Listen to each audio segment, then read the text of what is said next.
Long before marble columns rose in Athens, before the pharaohs of Egypt built their final pyramids, an island lay cradled in the arms of the Aegean, Crete. It was not a place of thunderous empires, not yet.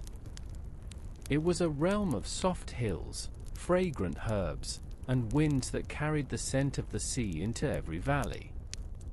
Here, in the third millennium before our era, something new stirred.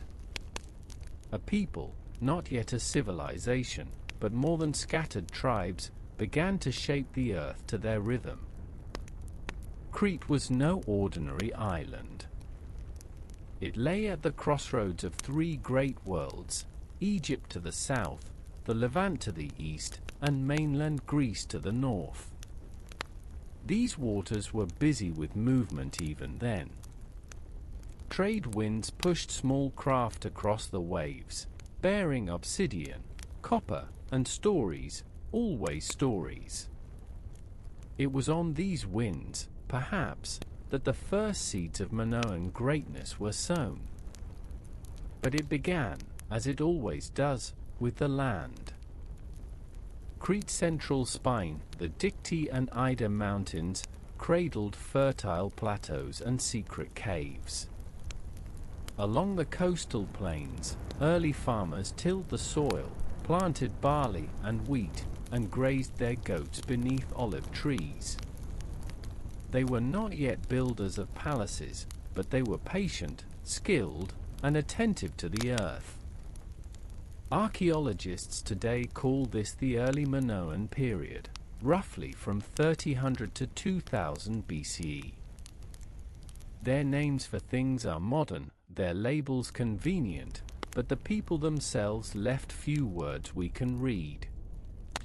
They did, however, leave objects, pots shaped with care, blades of bronze, and graves that tell us of kinship, of memory, and of reverence for the dead. In these first centuries, Crete was not united. Small villages clustered around springs or coastlines, each with its rhythms and customs. The tombs they built, round, tholos-like structures of stone, speak of a shared vision of death, if not yet of kingship. And from the earth, clay rose into vessels of striking elegance. Basilicae ware, with its mottled red and black surface, shows a love for form and fire. These were not crude people, nor were they isolated. The sea, always the sea, drew them outward.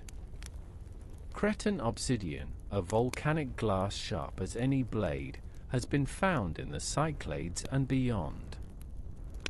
In return came copper, necessary for tools and weapons, and with it came new ideas, new techniques, new gods perhaps. And so, slowly, steadily, a maritime culture began to emerge. One that saw no shame in trade, no danger in blending what was foreign with what was local. This openness would become a hallmark of the Minoans. Even in these early centuries, they were not merely surviving. They were listening to the tides, to the mountains, to each other. At night, they would have looked up at the same stars we see today, spinning slowly above Mount Ida. And though they left no poetry we can read, surely some among them whispered names to the constellations. In this quiet beginning, of homes by the sea, of tombs among the hills, of pots shaped by hand and laid gently with the dead, the first threads of the Minoan story were spun. Soon, those threads would be woven into something larger, a tapestry of splendor, of mystery, and of power. But for now, the island slept beneath the stars, and the sea lapped gently at its shores, waiting. The island of Crete is neither vast nor small. It stretches like a long, narrow leaf across the southern Aegean, with jagged coasts and mountain spines that fall sharply into the sea. It is a land of contrast, between the softness of olive groves and the harshness of limestone cliffs, between the silence of high peaks and the constant murmur of waves. In these contrasts, the character of its people was forged. To understand the Minoans, one must first understand this land. The mountains, the white mountains of the west, the towering Ida in the center, and the sacred Dicte to the east, were not barriers. They were thresholds, peaks from which one could see the horizon touch every direction. Paths wound through them, linking village to village, coast to coast. In the shelter of their flanks, fertile plains stretched out, Amasara in the south, and Nisos to the north, where barley and emmer grew in orderly rows, tended by careful hands. Water was precious. Crete has no great rivers, only springs and seasonal streams. Yet these were guarded and revered. Entire communities arose around the promise of water. And from that water, life took root. Sheep and goats roamed the hillsides. Bees filled hives with thyme-scented honey. Olive trees, gnarled and ancient even then, gave fruit for oil, not only for food, but for ritual, for light, for trade. And then, always, there was the sea. The Cretans did not fear the sea. They listened to it. They read the currents like a farmer reads his soil. Their boats, small at first, hugged the coastlines, sailed by line of sight. But over time, as confidence and need grew, they ventured farther, to the Cyclades, to Anatolia, to Egypt. The sea did not isolate them, it connected them. In this, Crete was unlike many of its neighbors. Where others saw boundaries, the Minoans saw bridges. No part of the island lay more than a day's walk from the sea. This nearness shaped their world. It gave them fish, salt, and shells for decoration. It gave them dolphins and octopuses to paint on walls, not as exotic marvels, but as familiar presences. It gave them trade, copper from Cyprus, tin from the far west, lapis and ivory from lands beyond sight. The sea brought more than goods. It brought stories. Mariners from foreign coasts came bearing tales of gods with falcon heads, of floods and suns and deserts. These tales did not threaten the Minoans. They absorbed them, wove them into their own beliefs, adapted them into forms they could understand. And the sea demanded skill. Shipwrights shaped long, narrow hulls from cypress and oak. Sails caught the Aegean wind, and paddlers moved in rhythm. Harbors grew around sheltered coves, not vast stone quays, but modest landings, marked with the hum of activity. By 2500 BCE, Crete was humming. Its people had become more than farmers and potters. They were sailors, traders, and builders. They no longer lived only for the land, but with the sea, as a partner, a challenge, a mirror. It was this union of mountain and shore, of field and sail, that would form the foundation of their greatness. Not conquest, but balance. Not dominance, but exchange. From this harmony, the first palaces would rise. And with them, a new kind of life. In the quiet centuries between 3000 and 2000 BCE, the people of Crete did not yet build palaces, but they built steadily. Village by village, craft by craft, they shaped a culture that was both deeply rooted in the island and yet open to the wider world. This was the early Minoan period, a time of foundations, silent but profound. We know them not by names, but by their handiwork. Their tombs speak first, low, round structures of stone, sometimes used for generations. Bodies were placed with care, often alongside goods, a simple jar, a bronze blade, a necklace of shell or bead. These gestures tell us something vital, that memory mattered, that death was not the end, but a passage. In these tombs, we glimpse the early Minoan soul, practical, spiritual, and bound to community. Their homes were modest, stone foundations, mud brick walls, timber beams, but they were not primitive. Some houses had multiple rooms. Hearths were central. Storage jars stood in corners. We can almost hear the rhythm of life, the grinding of grain, the spinning of wool, the laughter of children beneath the fig trees. And amid this daily life, something new began to rise, a sense of order, of hierarchy, of ritual. Larger settlements began to emerge, especially near fertile plains and sheltered bays. Places like Moklos, Vasiliki, and Myrtos became centers of early coordination, not yet cities, but more than villages. Some even had paved courts, drainage systems, and administrative rooms. Trade was growing. Minoan pottery appeared in distant lands. In return came copper and obsidian, shaping both tools and power. The people of Crete did not yet write, but they recorded, not with script, but with pattern, with architecture, with custom. These were the years of quiet intelligence. Culturally, the early Minoans developed a unique aesthetic, curved, fluid, balanced. Vessels were not only functional, but graceful.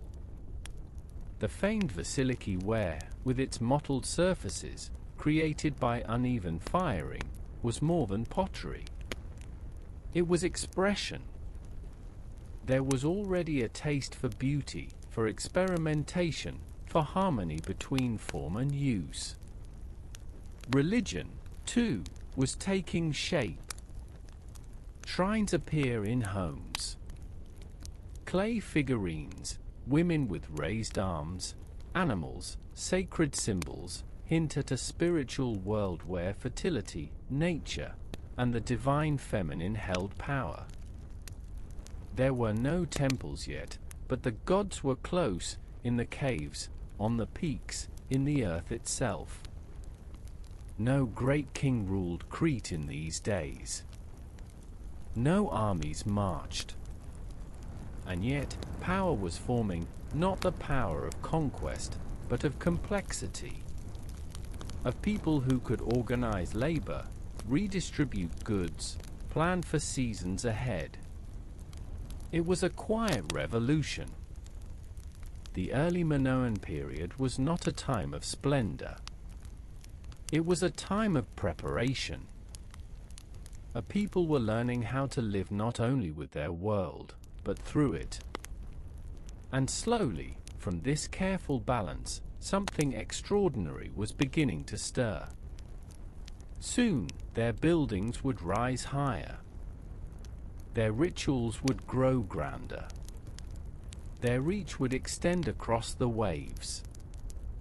The ground had been laid. The seed of civilization was ready to sprout.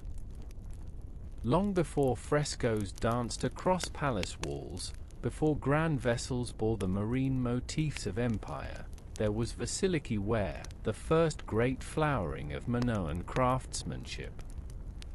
Named for the site in eastern Crete where it was first uncovered, this distinctive pottery marks a turning point.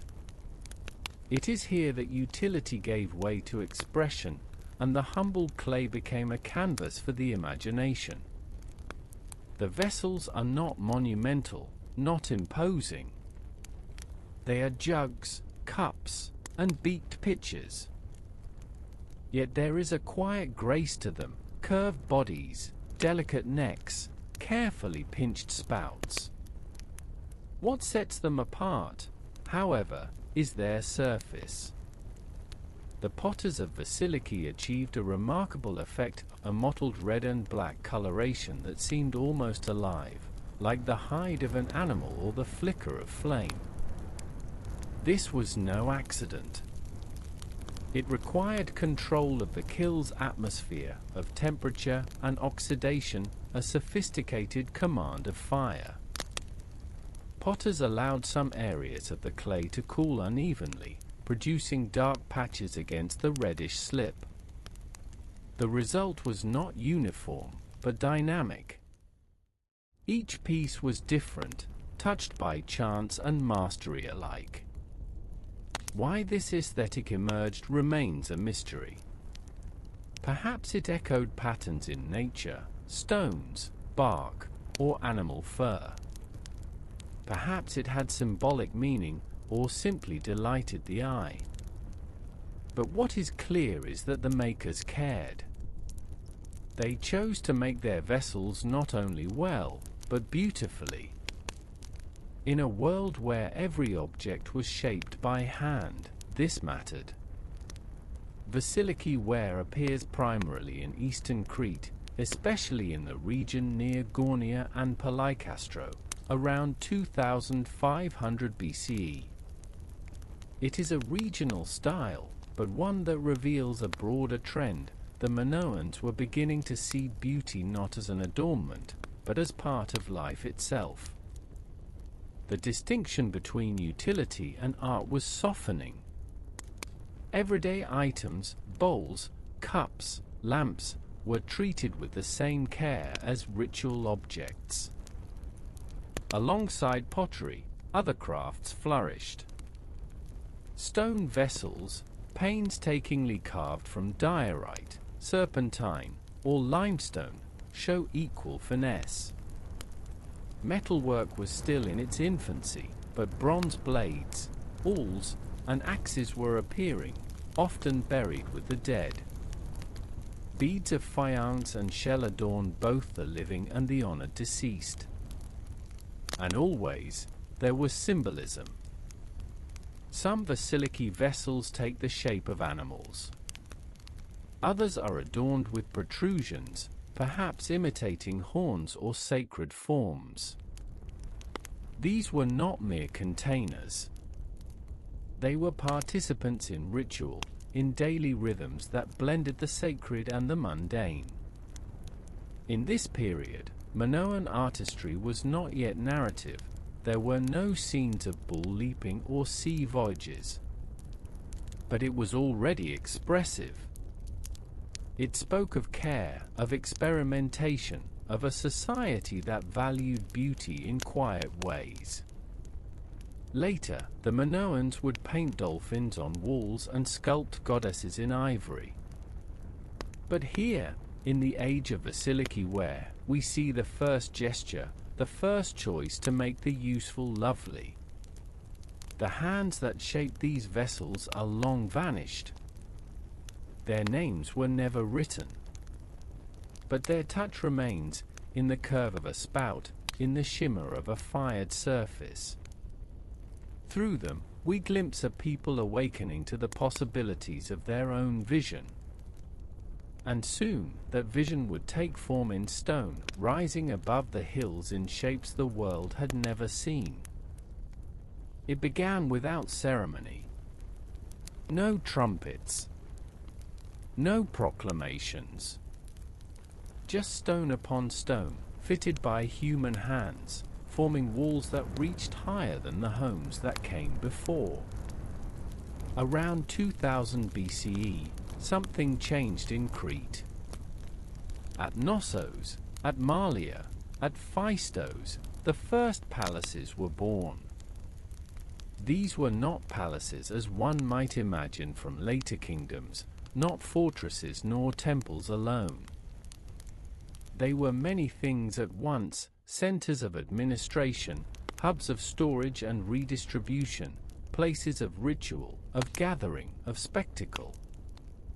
They were, in a word, hearts beating at the center of their regions, drawing in life from the fields and sending it forth in order. What gave rise to these great buildings remains a subject of wonder. There was no single king, no empire to impose them. Power in Minoan Crete was subtle, shared, and woven into ritual. Yet some form of authority clearly emerged, able to marshal labor, to organize resources, to envision a space larger than the needs of a single household. At Knossos, the largest of them all, the palace grew upon a low hill above the Kiratos River. Its walls spread like roots, not in symmetry, but in adaptation to the terrain. Corridors bent, staircases turned, rooms opened and closed like chambers in a living organism. Light wells pierced the structure, allowing sun and air to flow within. There were no defensive walls. The palace did not fear. It welcomed. At Phaistos, to the south, another palace rose above the fertile Massara plain. Its broad staircases and large courtyards suggested gatherings, perhaps seasonal rituals, perhaps administrative meetings, perhaps performances lost to time. At Malia, the third great palace, long storerooms and large silos pointed to another essential role, the control of goods, especially grain and oil. These were not the monuments of warlords, but of stewards. The rise of palatial culture marked a shift, not just in architecture, but in society. The economy became centralized. Surpluses were collected, recorded, and redistributed. Scribes appeared, carving symbols onto clay in a script now lost to us, linear A, silent but elegant. Artisans clustered near the palaces, producing fine ceramics, jewelry, tools. The surrounding land was not abandoned, villages still dotted the hills, but the palace was now the pivot. This transformation did not happen overnight. It was gradual, layered. Some palaces rose, fell to earthquakes, and were rebuilt, more grandly than before. Others were abandoned. Yet the vision endured. The idea that space could reflect order, that ritual could be embedded in stone, that power could be expressed not in height alone, but in complexity, in openness, in beauty. The palaces of early Minoan Crete, what scholars call the proto-palatial period, are now ruins. Their frescoes faded, their roofs long gone. But walk among the stones, and you still feel it, the flow of movement, the rhythm of courts and corridors, the echo of feet on paving stone smoothed by centuries. This was the beginning of a new kind of world, one shaped not only by need, but by imagination. The Minoans had created something rare, architecture without conquest, complexity without fear. A civilization was rising, not through war, but through design. And as the palaces grew, so too did the art, refined, symbolic, radiant. In the next chapter, we shall peer into that world of color and elegance, through vessels that sang with sophistication. From the dark storerooms of Phaistos, from the chambers of Knossos lit by shafts of golden light, a new brilliance emerged. Pottery, once practical, then decorative, now became resplendent. In the centuries around 2000 to 1700 BCE, during what scholars call the Middle Minoan period, a style was born that revealed the full aesthetic spirit of the Minoans, Khamar's ware. It takes its name from a cave, the Khamar's cave, high on the sacred slopes of Mount Ida, where early examples were first discovered. But the style itself was anything but primitive. It was refined, elegant, and unashamedly luxurious. These were vessels of eggshell thinness, spun on fast wheels, fired to a rich black or dark brown surface, then painted with a palette of white, red, and orange. The forms varied: beaked jugs, tall goblets, broad bowls, but all shared a dynamism, a motion that danced across their curved surfaces. The motifs were abstract, yet organic. Spirals, rosettes, lilies, and waves twined around one another. Patterns seemed to float, to sway, to pulse with life. Some scholars see echoes of the sea, the movement of currents, the swirl of fish. Others see the mountain, the sky, the wind. What is certain is that these were not idle decorations. They were part of a world view, one that saw beauty not as luxury, but as language. Most Khamar's ware came from palace centers, especially Knossos and Phaistos. This suggests that it was tied to elite use, to ritual or feasting or gift exchange.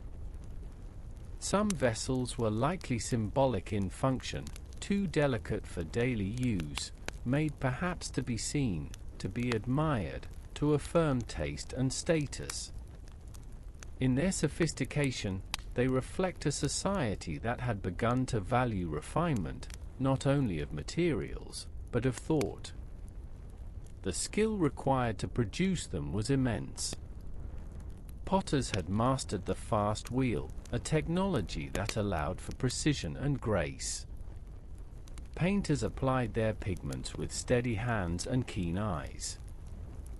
Kilns were managed with expertise. Behind each vessel was a sequence of knowledge, passed from master to apprentice, generation to generation.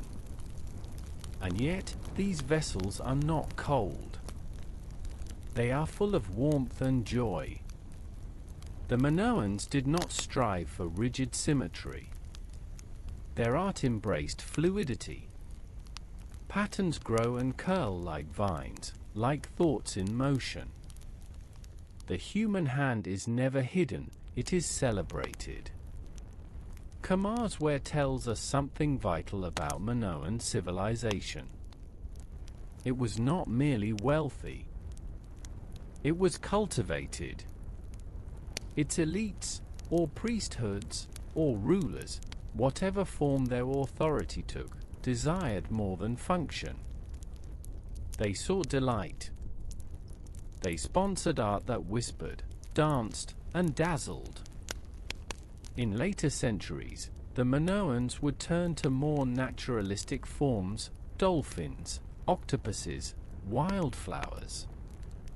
But Khamar's ware remains their most abstract expression, a dream in red and white, wrapped around vessels that once sat in storerooms dark and sacred, waiting to be lifted into light.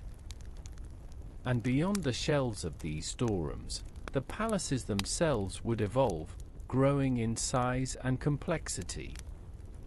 In the next chapter, we shall return to those walls of stone, now reaching higher, housing a civilization on the cusp of its greatest flourishing.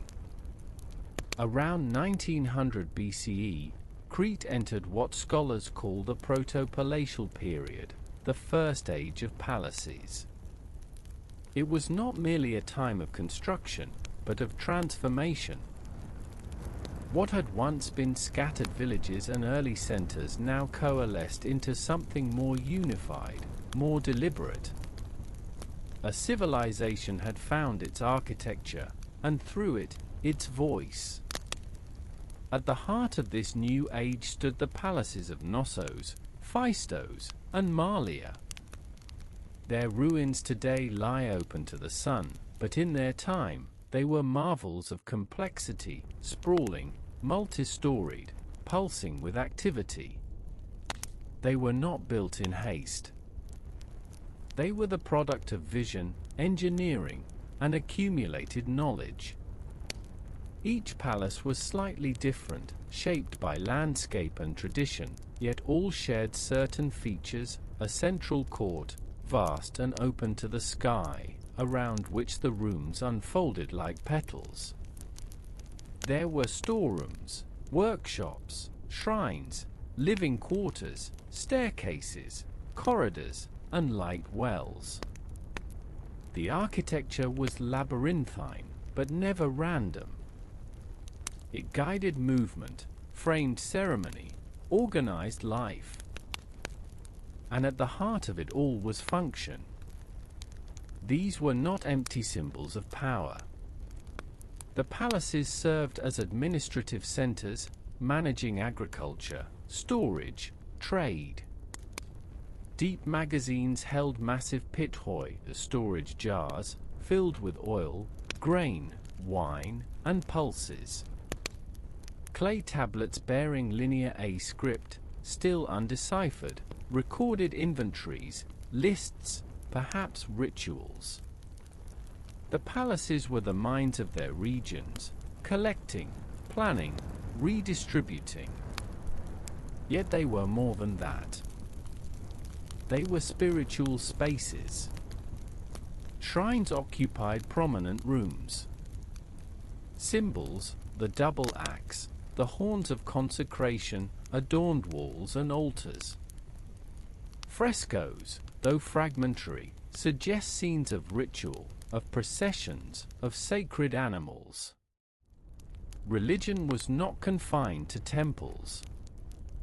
It was woven into the fabric of governance, of celebration, of daily life. And around the palaces, towns grew, artisans, farmers, traders, each contributing to a society that was increasingly complex, increasingly coordinated. Roads connected settlements.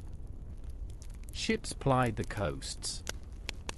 Trade with Egypt, Anatolia, and the Levant brought not only goods but ideas. The Minoans were not imitators. They absorbed and transformed, shaping foreign forms into their own idiom. The proto-palatial age was not a time of conquest or empire. No fortifications ringed the palaces. No records of war remain. This has led some to imagine a peaceful utopia, though we must be cautious. Power, even when subtle, leaves traces. The organization of labor, the control of surplus, the coordination of ritual, all suggest centralized authority. Yet it was authority of a distinct kind, one that expressed itself through harmony rather than dominance. And then, around 1700 BCE, came disaster. Earthquakes, fierce and sudden, leveled the great palaces. Fires followed. Walls crumbled. Storerooms collapsed. For a time, it seemed the Minoan experiment might end. But it did not. From the ashes, a new vision rose, more brilliant, more ambitious than before. The Neo-Palatial period would bring the Minoans to their height. Their palaces would be rebuilt, not as they were, but grander. Their art would flourish. Their ships would sail farther. And their story, once quiet, would echo across the Aegean. The palaces of the Neo-Palatial age, rising after the great destructions of 1700 BCE, were not mere reconstructions. They were reimaginings. What had once been functional and sacred was now also graceful, a synthesis of order and beauty. In these spaces, Minoan civilization found its most eloquent expression in stone. At Knossos, the great palace sprawled across more than 20,000 square meters. It was not built in geometric symmetry, but with an organic fluidity. Rooms were shaped not by rigid plan, but by purpose, flight, air, movement. The architecture responded to the land, to the sun, to the rhythm of ritual. At the center of every palace lay the central court, a broad, open space paved with limestone slabs, oriented roughly north-south. It was not merely decorative. It was a stage. Here, people gathered for ceremonies, dances, processions. Perhaps it echoed the sky, the turning of seasons, the alignment of stars. The court was the heart, open to the heavens, enclosed by walls that whispered sacred echoes. From this heart, the palace unfolded like a living labyrinth. Rooms opened into corridors, staircases led up and down, balconies overlooked like wells. Ventilation shafts channeled air. Windows let in shafts of sun. There were multiple stories, some rising 3 or 4 levels. Yet even in their complexity, the spaces were human-scaled, designed to be walked, to be known. Function and ritual were intertwined. The West Wing often held the more sacred spaces, the throne room, lustral basins, and possible temples. The East Wing housed workshops and residences. Storerooms lined the lower levels, filled with great jars, pithoi, set into the floor or resting along the walls, sealed and labeled. But the most astonishing element of Minoan architecture was its attention to light. Skylights, open shafts, and cleverly placed windows bathed interiors in natural illumination. It was a gentle light, filtered, reflected, never harsh. Combined with colorful frescoes and smooth stucco walls, it created an environment that felt vibrant and serene. Water, too, was masterfully managed. Drainage systems, terracotta pipes, and covered channels carried rain and waste away. Some rooms even had bathtubs and stone toilets, signs not of extravagance, but of understanding the needs of life. There were no fortification walls. None. This has long intrigued scholars. Were the Minoans so confident in their navy, their isolation, their diplomacy, or was the palace itself a kind of fortress, not against violence, but against disorder? Its complexity was not defensive, but symbolic. It reflected a worldview where harmony and coordination triumphed over chaos. And beyond the great palaces, smaller complexes followed similar patterns. Even rural villas mirrored the grand design, central courts, frescoed halls, storehouses. This was not merely architecture. It was a language of space, understood across the island. In the play of shadow on stone, in the spiral of staircases, in the long echo of footsteps across a courtyard, the Minoans shaped a world both functional and sublime. These were not monuments to kings. They were invitations to gather, to wonder, to belong. And as we explore their uses, how grain was stored, how rituals unfolded, how power moved through hall and chamber, we come to understand the palace not as a building, but as a civilization made visible. To walk the halls of a Minoan palace is to witness more than architecture. These spaces, winding, sunlit, adorned, were not mere shelters or symbols. They were engines. Engines of a society that had grown complex, interconnected, and rhythmic. In their chambers, we find the clearest clues to how Minoan civilization truly worked. At its core, the palace was a center of administration. It managed the flow of goods, barley from the plains, olives from the hills, honey from the hives, wool from the flocks. These were not scattered harvests. They were gathered, measured, and stored in great magazines. The long rows of pithoi, or storage jars as tall as a man, lined cool chambers, each sealed with clay, many marked with symbols. This was surplus, and surplus meant planning, power, and foresight. Clerks recorded these stores with careful symbols, the script known today as Linear A. Though undeciphered, its patterns reveal a logic.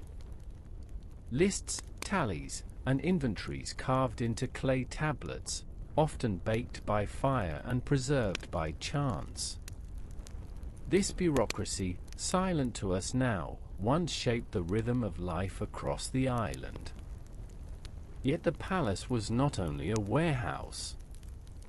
It was a place of craft.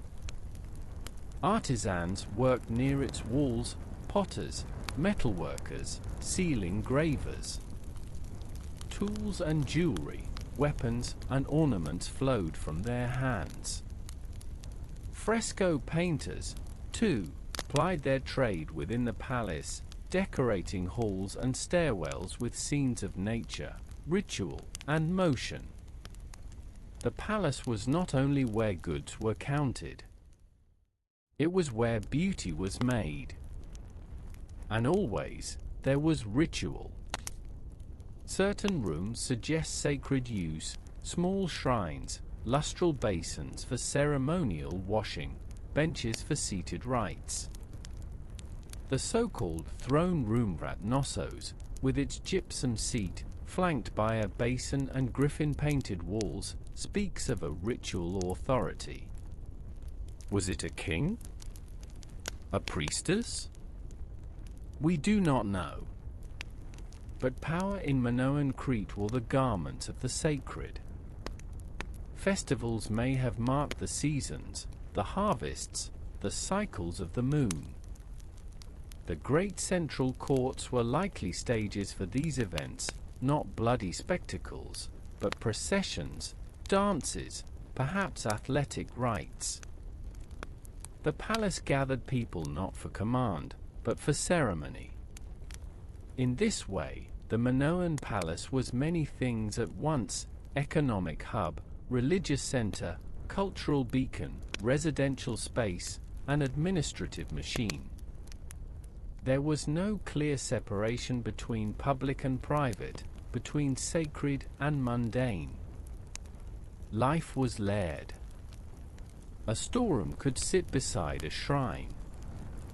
A workshop might open into a frescoed hall. And unlike the citadels of later ages, Minoan palaces were not fortresses. They were open. The flow of movement was encouraged, not controlled. This speaks of a confidence, not navid, but a system secure in its cohesion, its rituals, its networks. In truth, the Minoan palace was not a monument to a ruler, but a mirror of a world. A world where life was coordinated, seasonal, and steeped in symbol. And those symbols, the labyrinth, the bull, the axe, now begin to emerge in full. For in the next chapter, we step into the mythic, where space becomes story, and story becomes timeless. To stand in the ruins of Knossos is to feel a strange pull, a sense that the place is more than stone, more than ruin. Something lingers there, between staircases that lead into shadow and corridors that double back like thoughts unspoken. It is a space not merely built, but imagined. And it is here, in these winding halls, that the myth of the labyrinth was born. The story is familiar. A king named Minoans. A monstrous child, half man, half bull, hidden in a maze so intricate that no one who entered could find the way out. A hero from Athens. A ball of thread. A tragic love. A flight on wings of wax. These tales, told by later Greeks, echo with emotion and fear. But beneath them lies something older, something unmistakably Minoan. The very structure of the palace at Knossos may have given rise to the idea of the labyrinth. Its layout is complex, asymmetric, full of turns and thresholds. From above, it appears as a web, rooms opening into rooms, stairways both ascending and descending, light shafts breaking through to hidden floors. For a visitor unfamiliar with its rhythm, it could feel endless, confusing, enchanting. But to those who lived there, it was not a trap. It was a sacred map, a plan designed not to confuse, but to reflect the world. The word labyrinth itself may come from labris, the double axe, a symbol found carved into walls, painted onto vessels, and held aloft in rituals. The labris was not a weapon, but a sacred sign, perhaps of the mother goddess, of renewal, of the twofold nature of power. Within the palace, symbols multiply. Horns of consecration, curved, stone-carved, adorned rooftops and shrines, evoking the bull's horns, another sacred emblem. The bull was not a beast to be slain, but a creature of reverence. A link to fertility, to strength, to the god world. And so the bull and the labyrinth, two halves of the same mystery, shaped the space both physically and spiritually. Perhaps it was not a single minotaur that haunted Knossos, but a series of rituals, dances with bulls, leaps, symbolic contests between youth and power, between the human and the divine. Later myths compress centuries into a tale, but the roots lie here, in the interplay of space, symbol, and sacred memory. Even the king, Minos, may be more symbol than man. His name repeats in ancient records like a title, not an individual. Perhaps Minos was a priest-king, or many kings, or a role passed through generations, guardians of order, keepers of law, mediators with the gods. In the Minoan world, myth was not separate from architecture. The palace was the myth-made stone, a labyrinth not to escape, but to inhabit. Rituals enacted the story again and again, not to end it, but to renew it. The boundaries between history and tale blurred, as they often do in early civilizations. What mattered was not chronology, but meaning. And so the myth endures, not in parchment or epic, but in the very bones of Knossos. Walk its halls, and you are walking a story. Feel the wind move through its broken stairwells, and you feel the breath of something ancient, something imagined, yet real. In the chapters to come, we shall meet the bull again, not as monster, but as sacred companion. In fresco, in ceremony, in motion. If one symbol stands above all others in Minoan culture, it is the bull. Not as a beast of burden, nor simply as livestock, but as a sacred presence, fierce, beautiful, and alive. To the Minoans, the bull was not a creature to be conquered. It was a partner in ceremony, a link between the earth and the divine. Across Crete, in palatial centers from Knossos to Phaistos, images of bulls appear again and again. They leap from frescoes. They stand proud on seal stones. They are carved in relief, modeled in clay, cast in gold. Always, they are dynamic, full of power, but never monstrous. There is no violence in their depiction, only energy. The most iconic expression of this symbolism is found in the art of bull leaping, a ritual depicted on frescoes and seals, most famously in the vibrant scenes of Knossos. In these images, young men and women face the charging bull not with weapons, but with grace. One grabs the horns, another flips over the back, a third lands behind. It is not a sport, nor a game. It is a rite. We do not know exactly what it meant, whether it was symbolic of seasonal renewal, a test of maturity, or a reenactment of myth. But its repetition in art, and its placement in ceremonial spaces, tells us it held meaning beyond the physical. It was not combat, but choreography. Not a display of dominance, but of harmony between human skill and animal force. Bulls also appeared in sacrifice. In ritual contexts, their bones, often accompanied by the remains of sheep, goats, or pigs, were found alongside altars and burnt offerings. These were not mass slaughters, but carefully conducted rites. The act of sacrifice, when it occurred, was sacred, meant to feed the gods, to renew the balance of the world.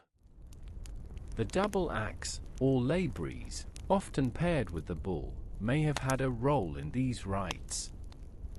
Yet again, there is no sign of brutality in the art.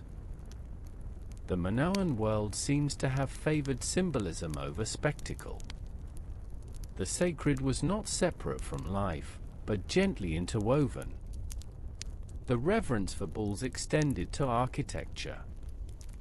Horns of consecration, large, stylized stone horns, crowned the roofs of palaces and shrines. These, too, echoed the bull, standing as silent guardians, watching over sacred spaces. They framed the skyline, aligning ritual space with animal form. In every depiction, the bull seems neither feared nor subdued.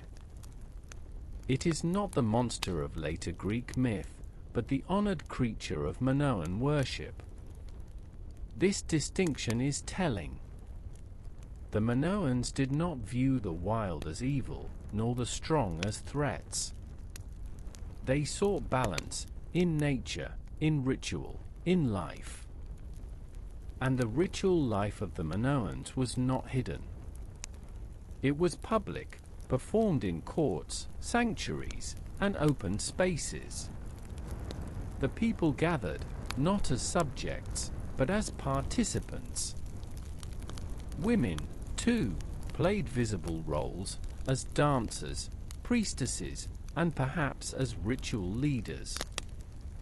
Their presence in bull-leaping scenes and religious iconography suggests a society where the sacred belonged to all. In the leap of the bull, in the dance of youth across its back, we glimpse a civilization not preoccupied with conquest, but with connection. Not with fear, but with rhythm. The bull was more than animal. It was myth in motion. And upon the walls where these rituals lived, the Minoans painted their world, vivid, graceful, and full of life. The Minoans did not write their stories in books. They painted them on walls.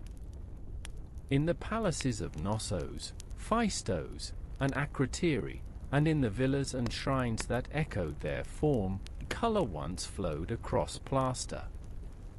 These were not simple decorations, nor did they merely please the eye. Minoan frescoes were windows into their rituals, their values, their daily rhythms, and their dreams. What strikes us first is the life in them. Figures run, leap, dance. Dolphins swim through waves. Lilies bloom. Monkeys climb trees. The world of Minoan frescoes is not static, but vibrant, a moving tapestry of nature and human grace. In many scenes, men and women appear together, often distinguished not by strength or authority, but by attire and gesture. Women wear flounced skirts and open bodices, their hair curled in intricate coils. Men, slender and long-limbed, move with equal elegance. These were not portraits of rulers or warriors.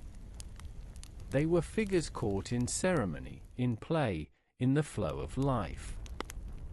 The art is stylized, yet precise. Proportions stretch, movement is exaggerated.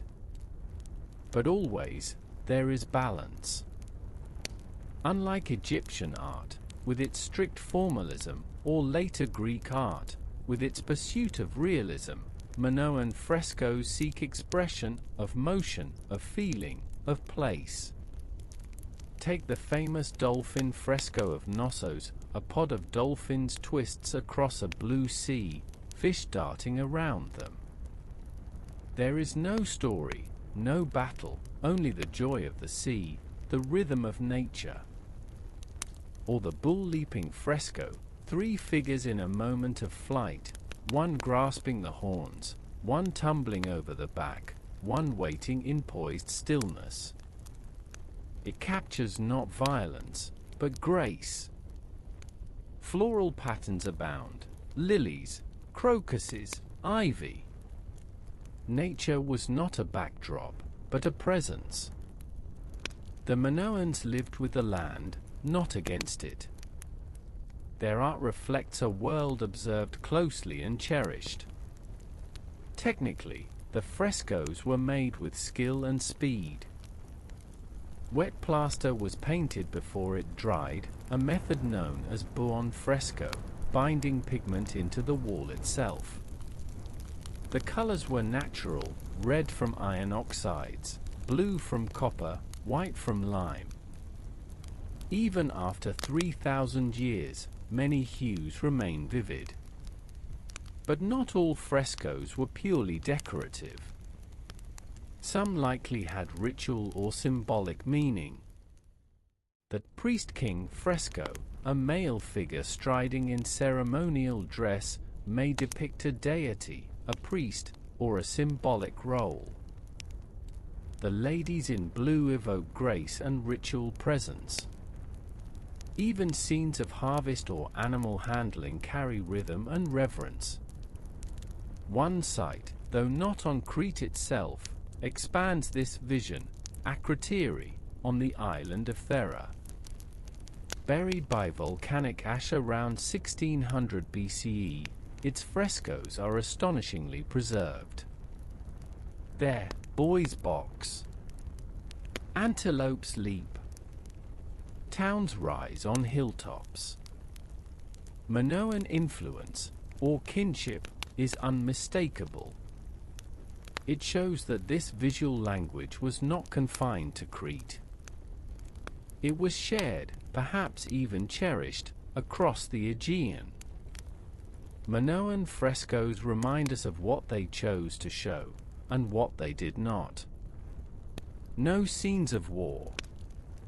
No depictions of kings seated above crowds. No monuments to death. Instead, motion, color, communion.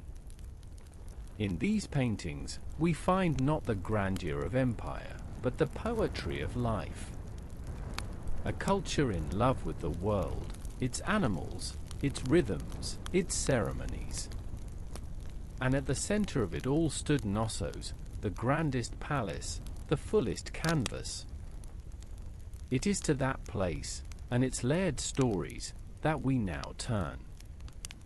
Of all the palaces that crowned the hills of ancient Crete, Knossos was the grandest.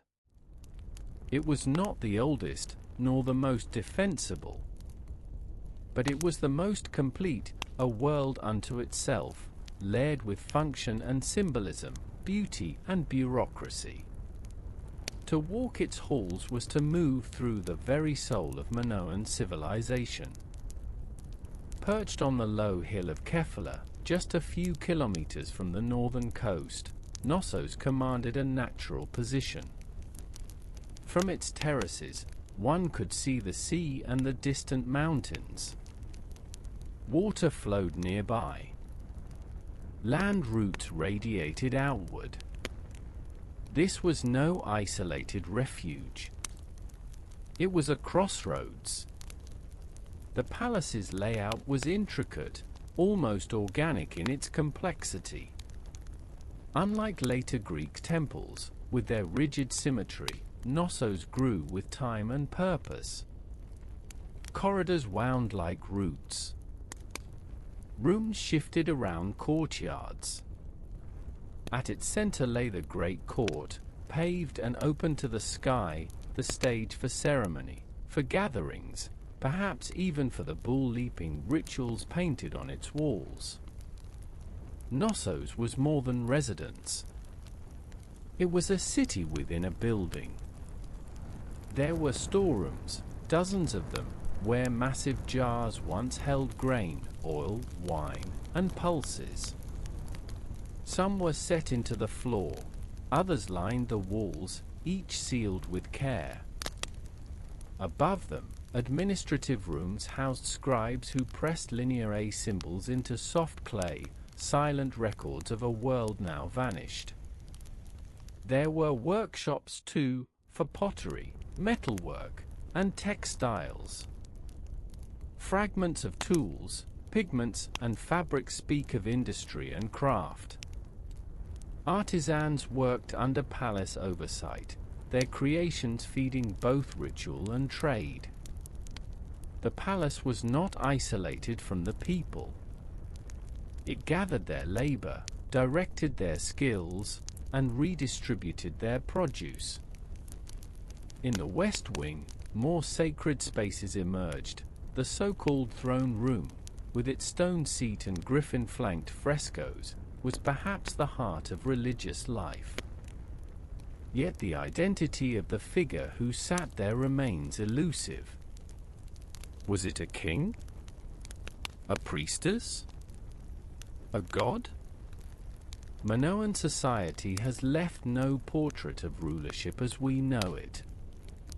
Power here was less visible, perhaps distributed, perhaps performed in ritual rather than decree. The architecture invited movement. Grand staircases descended to lower levels, where columns painted red with black capitals supported chambers of light and shadow. Light wells brought sun into the depths, creating spaces that breathed, cool in summer, open to air, alive with color. There were baths, lustral basins, even systems for drainage and water supply far ahead of their time. And above all, there was art. The walls of Knossos once shimmered with frescoes or of dolphins, processions, flowers, and ritual. The ceilings were painted, the floors inlaid. The doors opened on bronze pivots. The whole palace was not only functional, but theatrical, designed to impress, to invite, to inspire. It is difficult to say who ruled here. The name Minos, preserved in Greek legend, may have been a title, not a man.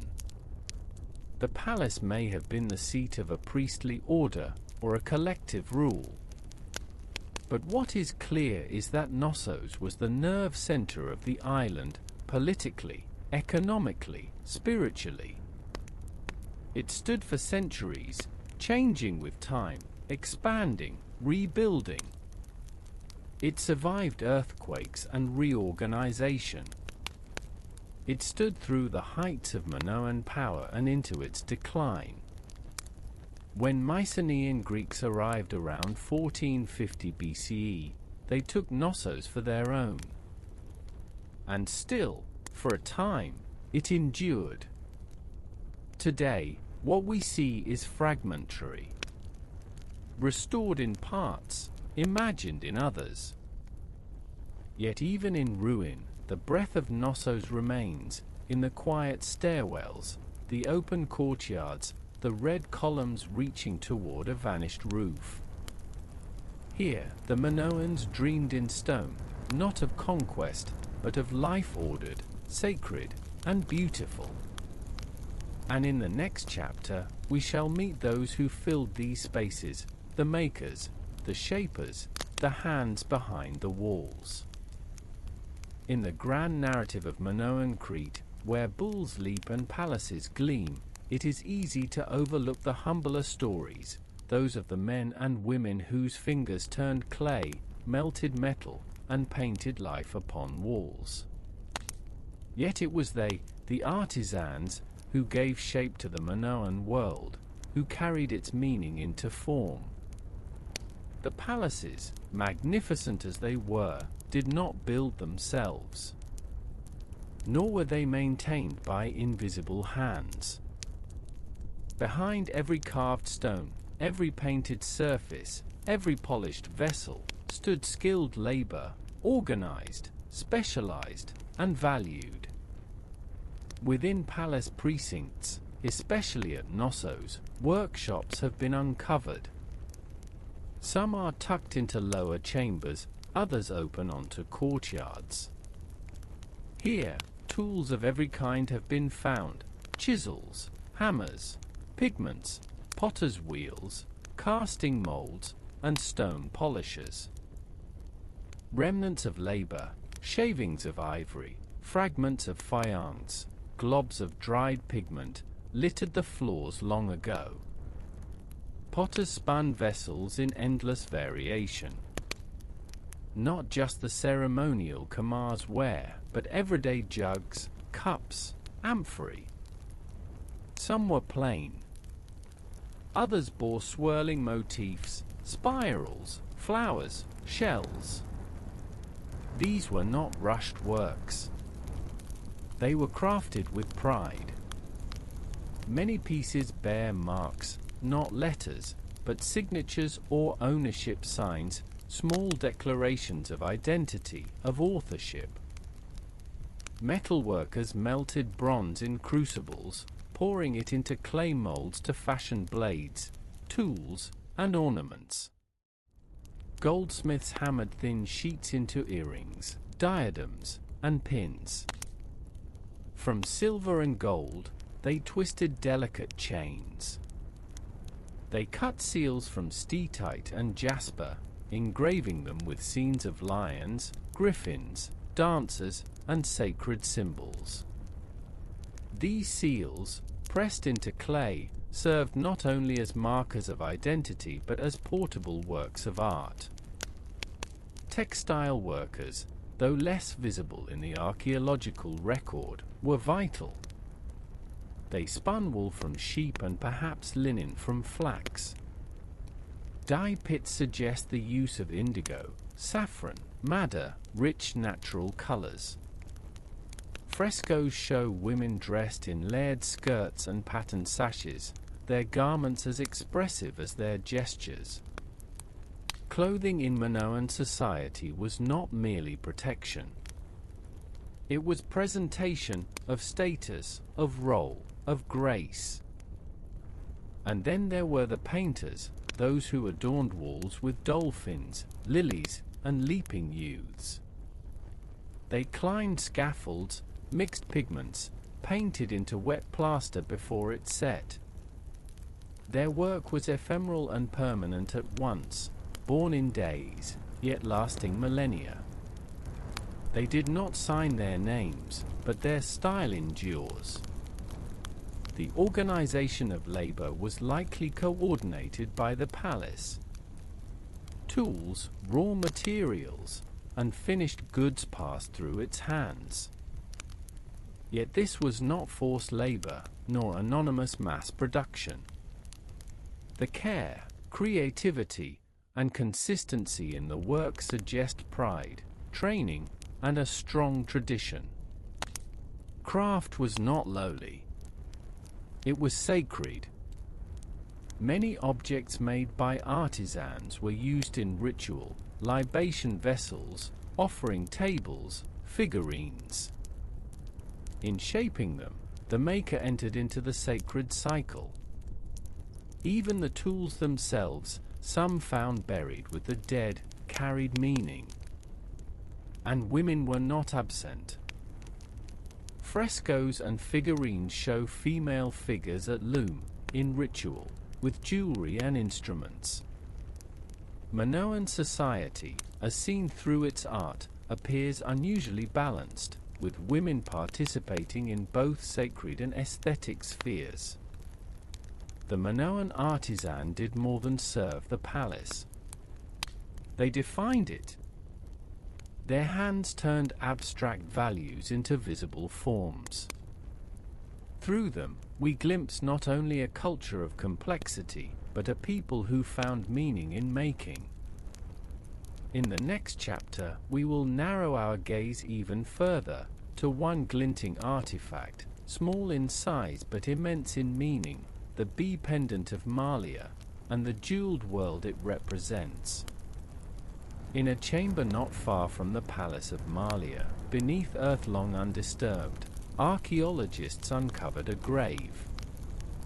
Within it lay the remnants of a life past, bones, offerings, and one object that outshone all others, a pendant of gold, small enough to rest in a palm, delicate enough to hush the room. Two bees, finely wrought, facing one another, their wings outspread, their legs joined around a single drop of honey or nectar, crafted with a precision that defies time. Between them, a globe hangs like a fruit suspended in balance. Their bodies are not flat, but rounded. Their wings bear patterns. The symmetry is perfect, the detail minute. This is the Malia bee pendant, dated to around 1700 BCE, crafted in the height of the Proto-Palatial or early Neo-Palatial period. Though small, it reveals the full depth of Minoan artistry, metallurgy, and symbolism. Gold in Minoan Crete was rare, not mined locally, but acquired through trade with the East, perhaps from Egypt or Anatolia. To possess it was to command not only wealth, but networks. Yet this pendant is not an object of brute display. It is a meditation on nature, on harmony, on life. Bees held sacred meaning. They were the messengers between flower and fruit, between the wild and the cultivated. In many ancient traditions, and likely in Minoan belief as well, bees symbolized fertility, order, and the divine feminine. They brought sweetness from chaos. They lived in harmony. In the womb of the hive, life was remade. In the Minoan context, where goddesses played central roles and rituals honored the earth's renewal, the bee may have represented not just life, but sacred life. Some scholars believe that priestesses were called Melissae, bees, in later Greek mystery cults, perhaps echoing a Minoan origin. The pendant, then, may not have been mere ornament, but a ritual emblem, worn by someone who served in sacred rites. Its craftsmanship speaks of a workshop that understood more than technique. The gold was hammered, chased, and granulated. Tiny gold spheres, no wider than a pin's tip, were affixed without flaw. This required fire, breath, patience, and mastery. Nothing about this pendant was improvised. It was a work of intention. And it was not alone. Across Crete, jewelry from the Minoan world tells stories in miniature. Necklaces of faience and carnelian. Signet rings engraved with sacred scenes. Hairpins shaped like lilies and animals. Ivory combs. Bronze mirrors polished to silver brightness. These items were not only personal. Many were buried with the dead, offered to gods, or sealed in ritual spaces. They spoke of love, of protection, of beauty honored. Jewelry was not separate from belief. It was its extension, worn upon the body. It carried meaning wherever the wearer went. In the Malia pendant, then, we see a world distilled, a world where the smallest things held the greatest weight. Where gold was not a crown, but a symbol of balance. Where bees whispered of mystery, and beauty served as prayer. And so, from this artifact, we return to the sacred, not in jewel or fresco, but in space. For next, we explore the sanctuaries, the altars, and the hidden places where the Minoans met their gods. In the Minoan world, the divine was not distant. It did not reside only in thunder or sky. It lived in the hills, in the trees, in flowing water and shadowed caves. Theirs was not a religion of commandments, but of connection, a daily rhythm of reverence woven into life. There were no great stone temples as seen in Egypt or Mesopotamia. Instead, sacred space was everywhere. In palaces, yes, in chambers with lustral basins, in rooms with altars and ritual vessels. But also on mountain peaks, in caves, beside springs, and within the courtyards of homes. The Minoans saw the divine not as confined to one place, but present throughout the landscape. At the center of their belief stood a powerful presence, the goddess. She appears again and again in Minoan iconography, standing between lions, holding serpents, raising her arms. She is often flanked by animals, or crowned with birds. She is not fierce, but commanding. Not aloof, but near. Scholars speak often of a mother goddess, a symbol of fertility, earth, and renewal. Whether she had many names or many forms, she seems to have been central. Figurines of the goddess, crafted in faience, bronze, and clay, appear in shrines and homes. They do not depict grandeur, but intimacy. Their size, their posture, their adornment suggest domestic worship, personal devotion. Yet the Minoan sacred was also communal. Peak sanctuaries, high in the mountains, drew people upward, not just priests, but villagers, families, entire communities. There they offered votive figurines, tiny limbs, animals, tools, symbols of hope, of healing, of gratitude. Fires burned. Dances may have been performed. Offerings left to the wind and sky. Caves, too, were sacred. The Dictaean and Aegean caves, later linked to the birth of Zeus, were likely places of ancient worship. Darkness and depth spoke of birth, death, and rebirth. Stalactites hung like frozen drips of time. Water pooled. Voices echoed. Ritual here was hushed, timeless. Back in the palaces, ritual spaces were everywhere. Some small and private, with benches, altars, and cult objects. Others grand, like the central courts, used for processions, dances, and seasonal festivals. The presence of theatrical staircases and viewing platforms hints at public ceremony, perhaps tied to sowing and harvest, to the turning of the stars. Music and movement were part of worship.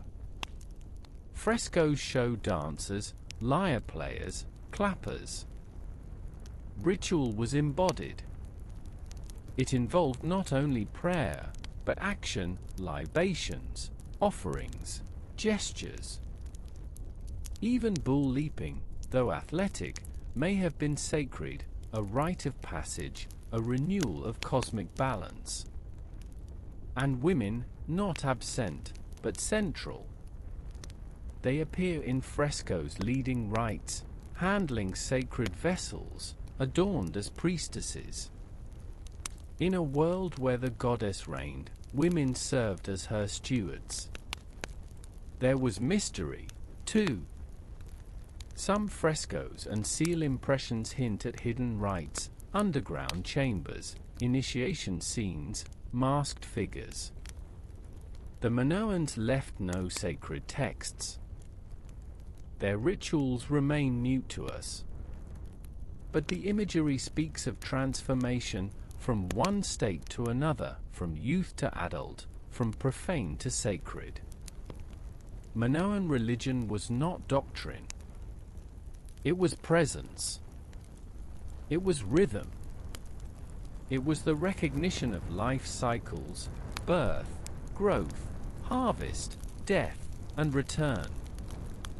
The divine was not a ruler, but a rhythm to be honored. And this rhythm, the cycle of time, was not only ritual. It was celestial. For the Minoans looked to the stars and built their sanctuaries in harmony with the heavens. Long before clocks ticked and calendars were printed, time was measured by the heavens.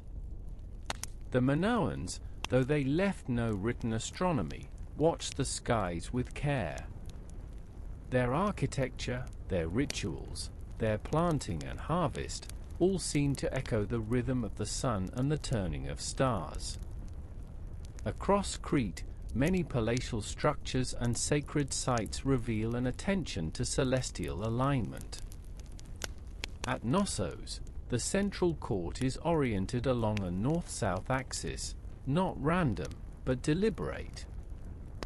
Its eastern and western flanks catch the light of the rising and setting sun at key points in the year. In particular, scholars believe that the equinoxes and solstices may have been marked through the interaction of light and space. At Phaistos and Zakros, similar orientations appear. Light was not merely let in, it was guided. Certain chambers seem to have been constructed to catch the first rays of the rising sun at specific times, perhaps to illuminate a statue, a throne, or a sacred symbol. These were not accidents. They were expressions of cosmic order. The Minoans likely used the moon and the stars to track time as well. Some surviving artifacts, such as the famous clay disc from Knossos, with circular marks and radiating lines, may have served as primitive calendars or counting devices. Though their exact use is debated, the intention is clear: the sky was a clock. The sacred calendar was not linear but cyclical. It marked the passage of seasons: sowing, flowering, harvest, fallow. Rituals, perhaps linked to solar events, reinforced this cycle. Offerings were made, dances performed, libations poured, not in fear of divine wrath, but in gratitude and alignment. The Minoan goddess, so often linked to nature and fertility, may also have had celestial aspects. In later Greek tradition, goddesses such as Artemis, Demeter, and Rhea, all linked in some way to Minoan precedent, had ties to the moon, to stars, to the hidden rhythms of the earth. The continuity is suggestive, if not conclusive. Even peak sanctuaries, perched high on Crete's mountains, may have served as observatories. From such heights, the full sweep of the sky is visible, the rising of Sirius, the heliacal setting of constellations, the arc of the sun. Perhaps festivals were held on these peaks not only to be near the heavens, but to mark their turning. The sea, too, was a clock. Sailors read the stars. Farmers read the sun. Minoan time was not kept by machines, but by memory and observation. And so, sacred space became temporal space. The palace was a calendar, not with numbers, but with shafts of light, alignments of shadow, echoes of solstice sun across stone. It measured not only time, but balance, the equilibrium between heaven and earth, season and ritual, human and divine.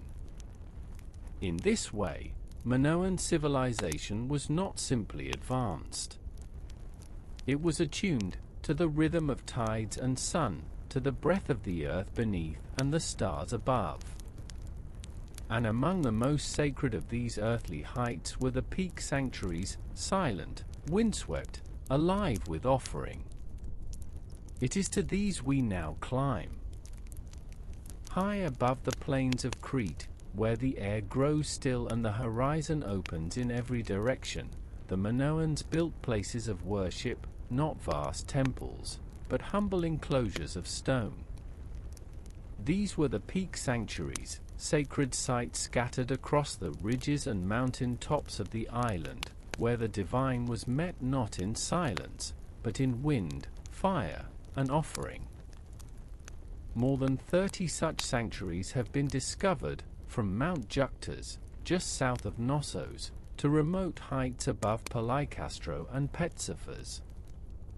Each one sits upon a summit or ridge, visible from afar, connected not by roads but by pilgrimage and memory. There were no monumental buildings here, no grand altars. The sanctuaries were simple, stone platforms, enclosures, niches. But their simplicity was deliberate. Here, the Minoans came to offer not only goods, but presents. Votive figurines were left behind by the hundreds, tiny humans in gestures of worship, animals, bulls, goats, birds, and models of limbs, tools, and weapons. Some are rough, others finely crafted. Each was a prayer in form, a gesture of need or thanks. Fires were lit. Offerings poured. Dances may have circled the sacred stones. The air itself, the cold, thin wind of the heights, carried the voices of the supplicants. There were no priests separated from people. The act of climbing the mountain was itself a rite, a passage from the ordinary to the sacred. Mount Juctas, facing Knossos across a valley, was perhaps the most important of these sanctuaries. Its profile, seen from a distance, resembles a human face lying in eternal sleep. This may have been no accident. Ancient minds saw symbols where nature offered suggestion. On its summit, a stone enclosure marks the place where rites were held, fires burned, and offerings buried. From this peak, one could see the palace below, not as a structure of control, but as part of a greater world. The gods above, the people below, joined in rhythm and reciprocity. The palace organized life, the peak sanctuaries renewed its meaning. Excavations at Ptesiphoros, Traostalos, and other sites reveal similar practices. Figurines of worshippers with arms raised, of animals both domestic and wild, of tools and symbols, all point to a faith embedded in daily life. People brought to the mountain what mattered to them: a limb to be healed, a plough to be blessed, a child to be protected. And perhaps, here, seasonal festivals were held, tied to the solstices, to planting and harvest, to the appearance of certain stars. The peak became a calendar, a theatre, a temple under open sky. There was no need for grandeur. The mountain itself was the altar. The sky, the roof, the rocks, the walls. In this, Minoan religion shows its deepest wisdom, that the sacred is not confined, but encountered. That the path to the divine is not only carved in stone, but climbed with breath and step. From these heights, we descend again, but not into silence. For at the sea's edge, another rhythm awaits, the hum of ships, the sound of goods exchanged, the voices of distant lands. The next chapter carries us to trade, and to the connections that bound Crete to the ancient world. Surrounded by the blue arms of the Aegean, Crete was never a world unto itself. From its earliest days, the sea was not a boundary, but a bridge. The Minoans, bold in craft and curious in spirit, became master traders, not warriors of the sword, but of the sail. From the shores of Knossos, Zakros, and Comos, ships pushed out into the eastern Mediterranean. These were not great galleons, but sleek vessels of wood, rowed and sailed, sturdy and swift. On them went the fruits of the island, jars of olive oil and wine, crafted pottery, fine textiles, carved stone, and possibly even saffron and honey. And in return came treasures from afar.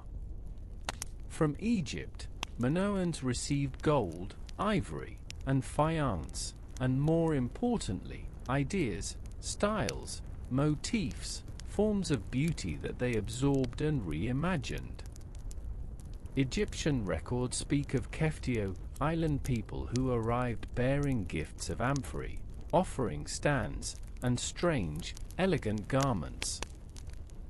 These may well have been Minoan envoys, welcomed in the halls of pharaohs.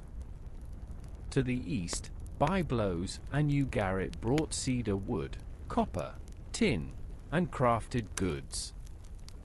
With the Levant, Crete exchanged not only objects, but echoes of myth and ritual. Symbols crossed the sea, the labries, the bull, the goddess with raised arms. The Minoans did not copy, they translated. What they touched, they made their own. To the north and west, the Cyclades and the Greek mainland offered obsidian, metals, and new trading partners. Minoan pottery has been found as far as the Peloponnese and the shores of Anatolia. Its presence marks not colonization, but influence, a style admired, sought after, perhaps even imitated. Crete became a hub, a middle realm between east and west, between empire and frontier. Its location made it valuable, its people made it vital. The palaces, with their storerooms and workshops, were not only centers of domestic organization, but gateways to the world beyond. Seal stones, used to mark traded goods, show animals, ships, and symbols. Tablets track exchanges, debts, deliveries. The Minoans did not only craft, they managed. Trade was not random, it was systematized, ceremonial, and likely under palatial supervision. And in this flow of goods, culture moved as well. The Minoan style, its flowing lines, natural motifs, vivid colors, spread across the Aegean. Potters from foreign lands adopted the spiral and the marine style. Stone vessels in Minoan form appear far from Crete. Influence, not conquest, marked their spread. What is perhaps most striking is the tone of this exchange. There are no Minoan fortresses abroad, no colonies that imposed control. Trade was not an extension of empire, but an extension of identity, open, adaptive, confident. In their ships, the Minoans carried more than goods. They carried beauty, belief, and balance. And from this web of exchange, Crete grew, not through force, but through flow.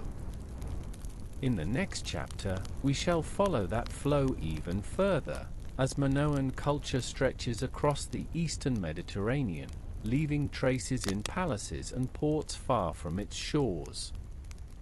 By the middle of the second millennium BCE, Minoan Crete had become more than an island. It was a presence, one that echoed in distant palaces, shaped distant styles, and stirred distant myths. Across the eastern Mediterranean, Minoan influence moved not by conquest, but by contact, trade, and quiet persuasion. From the coast of Egypt, in the archives of Thebes and Avaris, come images and records of people from the sea, the Keftiu. They arrive bearing gifts, dressed in flounced skirts, their hair curled in Cretan fashion, their offerings carried with elegance. Egyptian tomb paintings show these figures bringing amphorae, writer, and fine vessels, unmistakably Minoan in form and decoration. But they are more than traders. They are envoys, diplomats of a maritime culture confident in its refinement. To the Egyptians, the Keftiu represented not a threat, but a marvel, an island people whose art rivaled their own. The exchange was not one-sided. From Egypt, the Minoans received gold, ivory, ostrich eggshells, and perhaps even new sacred forms. And yet, they did not imitate blindly. They reshaped what they received. In Syria and the Levant, Minoan pottery has been found in sites like Ugarit and Alalak. These were bustling port cities, filled with merchants, scribes, and sacred rites. Minoan goods here appear as luxury items, not everyday wares, but objects of prestige. Their curved forms and natural motifs stood apart from local styles, and their present signals not just trade, but status. To the Cyclades and mainland Greece, Minoan influence was even stronger. At Akrotiri on Thera, a flourishing town later buried by volcanic ash, frescoes adorn walls in the full Minoan style. Dolphins leap, women walk in ceremonial dress, and vessels bear the marine motifs of Knossos and Phaistos. Whether Akrotiri was a colony or simply a close cultural sibling remains uncertain. But its art speaks of deep, shared vision. On mainland Greece, the Mycenaeans, rising in power, began to adopt Minoan elements. Their palaces used Minoan symbols. Their artisans copied Minoan forms. Linear A gave way to Linear B, a script adapted to a new tongue. In time, the Mycenaeans would dominate, but in these earlier centuries, it was they who followed Minoan example.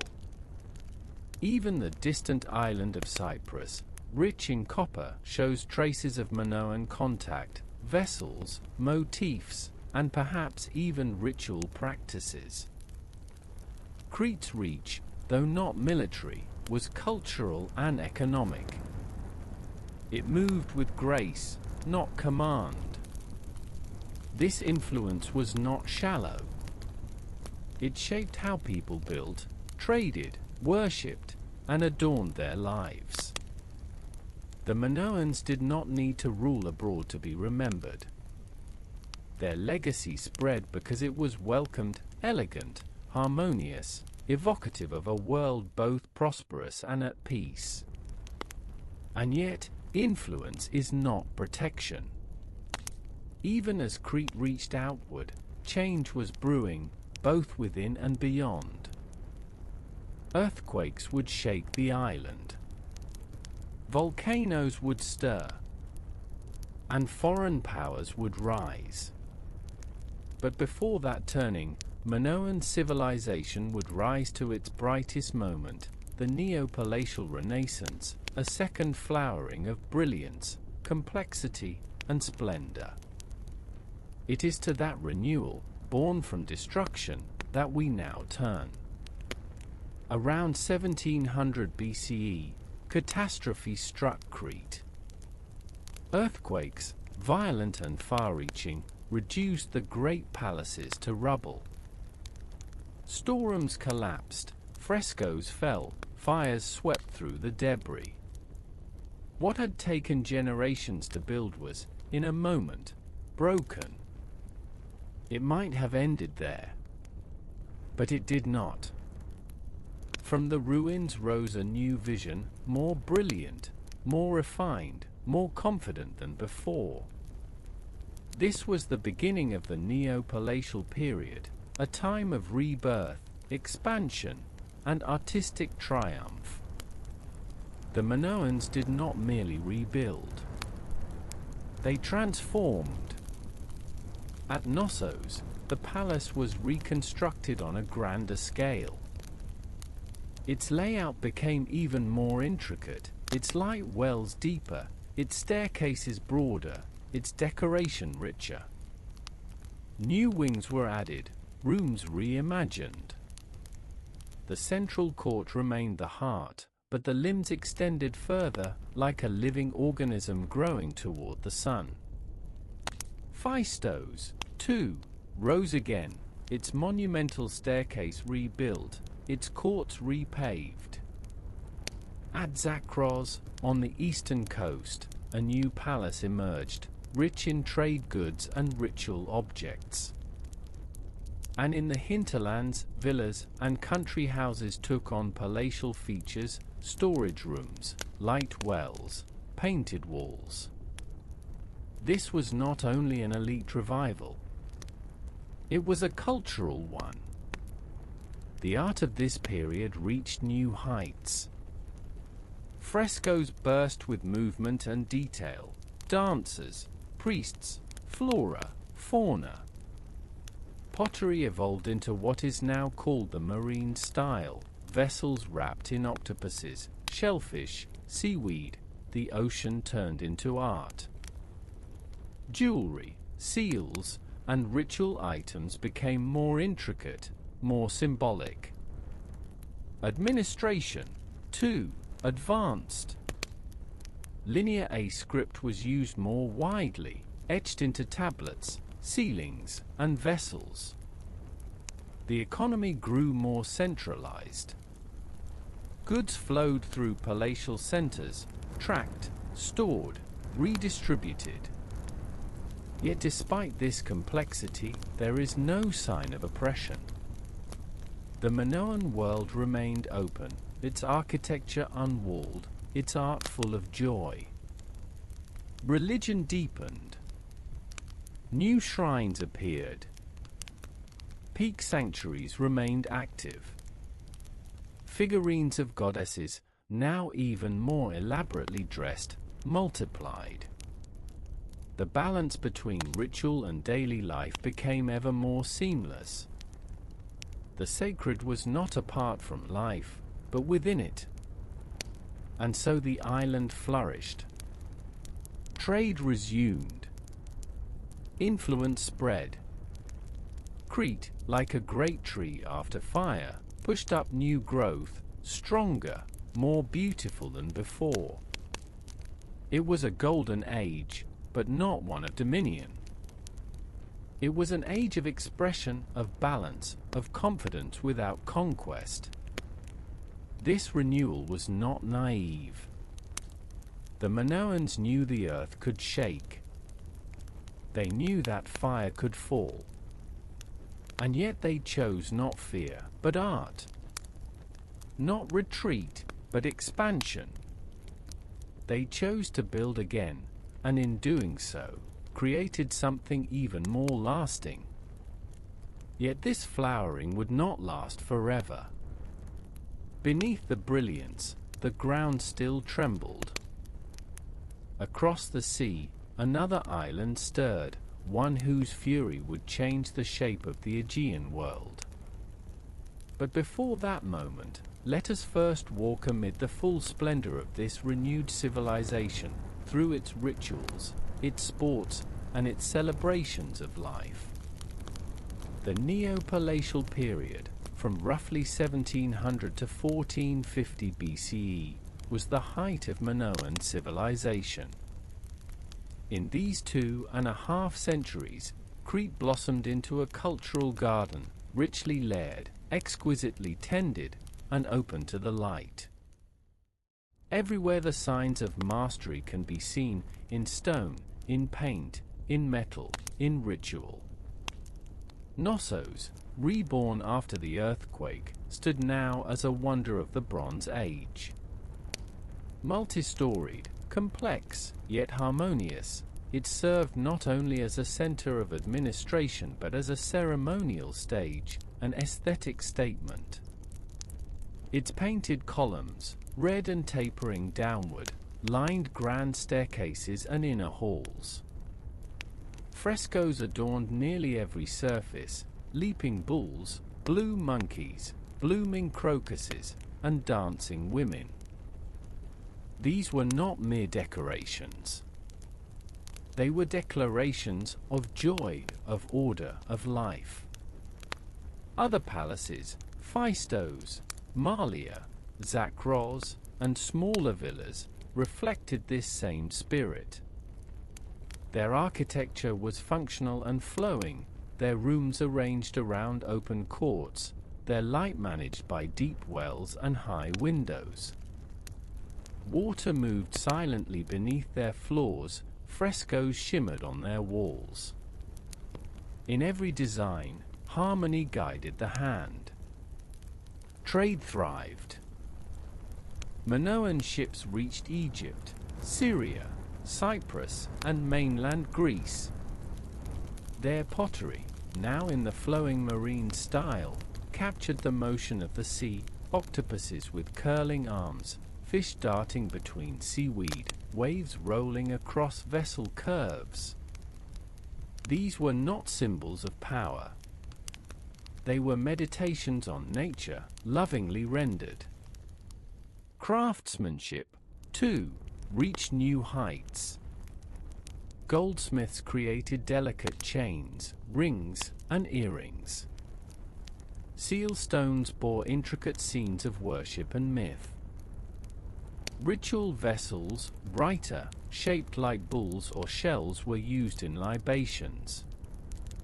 The finest examples, like the harvester vase from Aegean Triada, depict crowds in procession, singing and sowing, a festival of labor made sacred. In religion, new complexity emerged. The goddess remained central, but new forms appeared, male attendants, sacred animals, complex rites. Processions, feasting, and dancing became integral parts of ceremony. At Knossos, the so-called procession fresco shows men and women walking in rhythm, bearing gifts. Ritual was not hidden. It was shared. And always, music and movement. Lyres, flutes, castanets. Figures in frescoes sway, bend, leap. The Minoans did not sit still before their gods. They moved with them, within them. Worship was dance, and dance was joy. Perhaps most remarkably, this splendor was unwalled. The palaces had no fortifications. Their power was not enforced but embodied, in complexity, in beauty, in trust. Minoan Crete was an experiment in open civilization, secure not by arms, but by balance. And while others built citadels and armies, the Minoans built courts and frescoes. They believed, it seems, in a world that could be shaped, not conquered. But even the most graceful rhythm must face disruption. Far across the sea, on the volcanic island of Thera, the earth had begun to stir. And in the silence before the blast, a shadow formed, one that would shake the sea and echo through every Minoan harbor. Before we face that moment, we pause to witness one last scene of joy, the games, the festivals, and the celebration of the human form in motion. In the heart of every Minoan palace stood a central court, broad, paved, open to sky. These were not places of judgment, nor seats of assembly in the political sense. They were spaces of movement. They were theaters of ritual, of rhythm, of human expression. And among their greatest uses was sport, a form of ceremonial athleticism that remains unique in the ancient world. The most famous of these activities was bull leaping, a spectacle preserved not in words, but in vivid frescoes, seal impressions, and carved gems.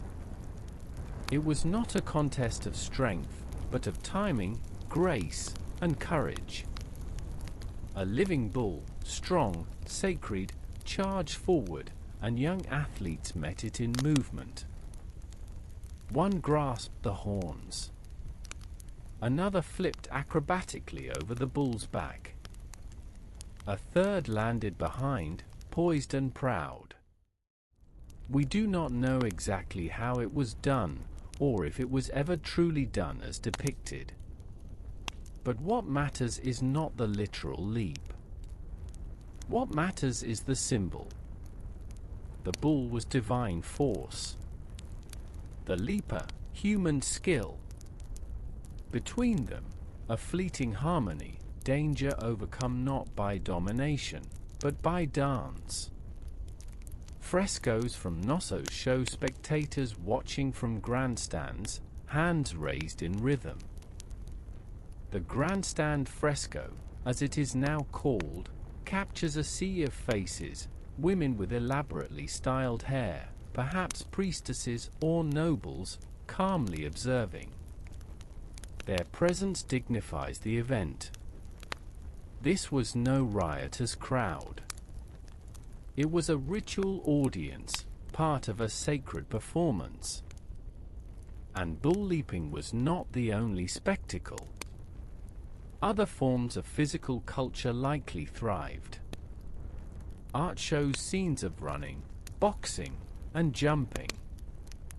Youth, male and female, were trained, not for war, but for festival.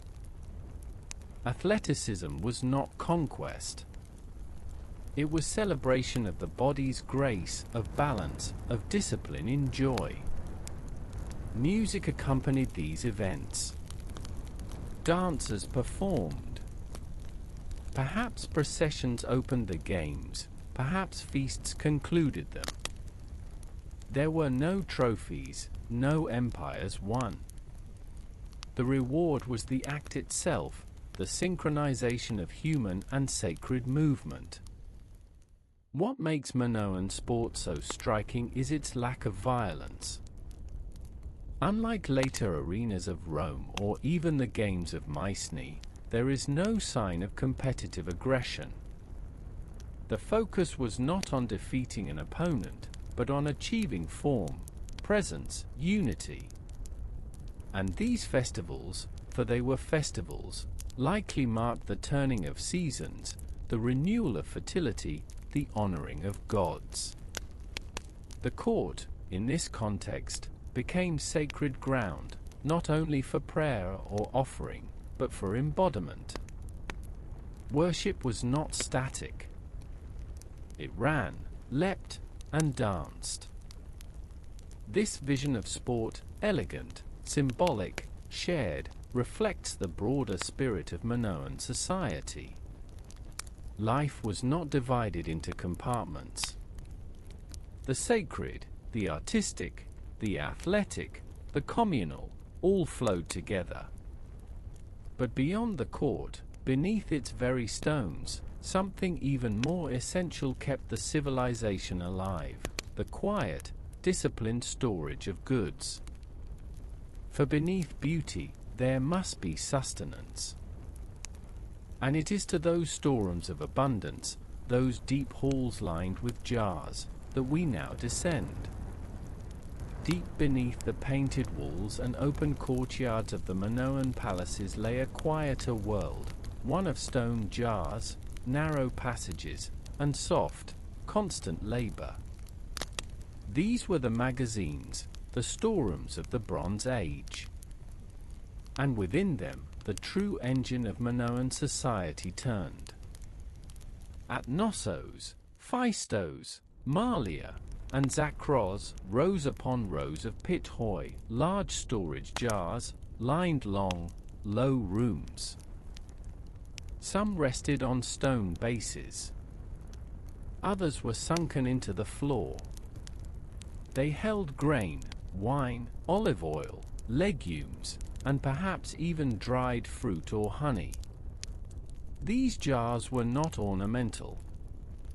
They were functional, massive, heavy, carefully sealed. Their size alone speaks of abundance, not just for one family, but for a community, perhaps for an entire district. Surplus was not merely hoarded. It was managed. The palace was not a granary, it was a system. Goods were collected, recorded, stored, and redistributed. Clay tablets, inscribed in the still undeciphered Linear A, list quantities, commodities, and perhaps dates or destinations. Ceilings, small lumps of clay stamped with carved symbols, secured containers, tracked movement, and confirmed receipt. This was no loose collection of gifts. It was organized economy, overseen with care. Why so much? Because in Crete, where the rains came irregularly and the land was uneven, planning was essential.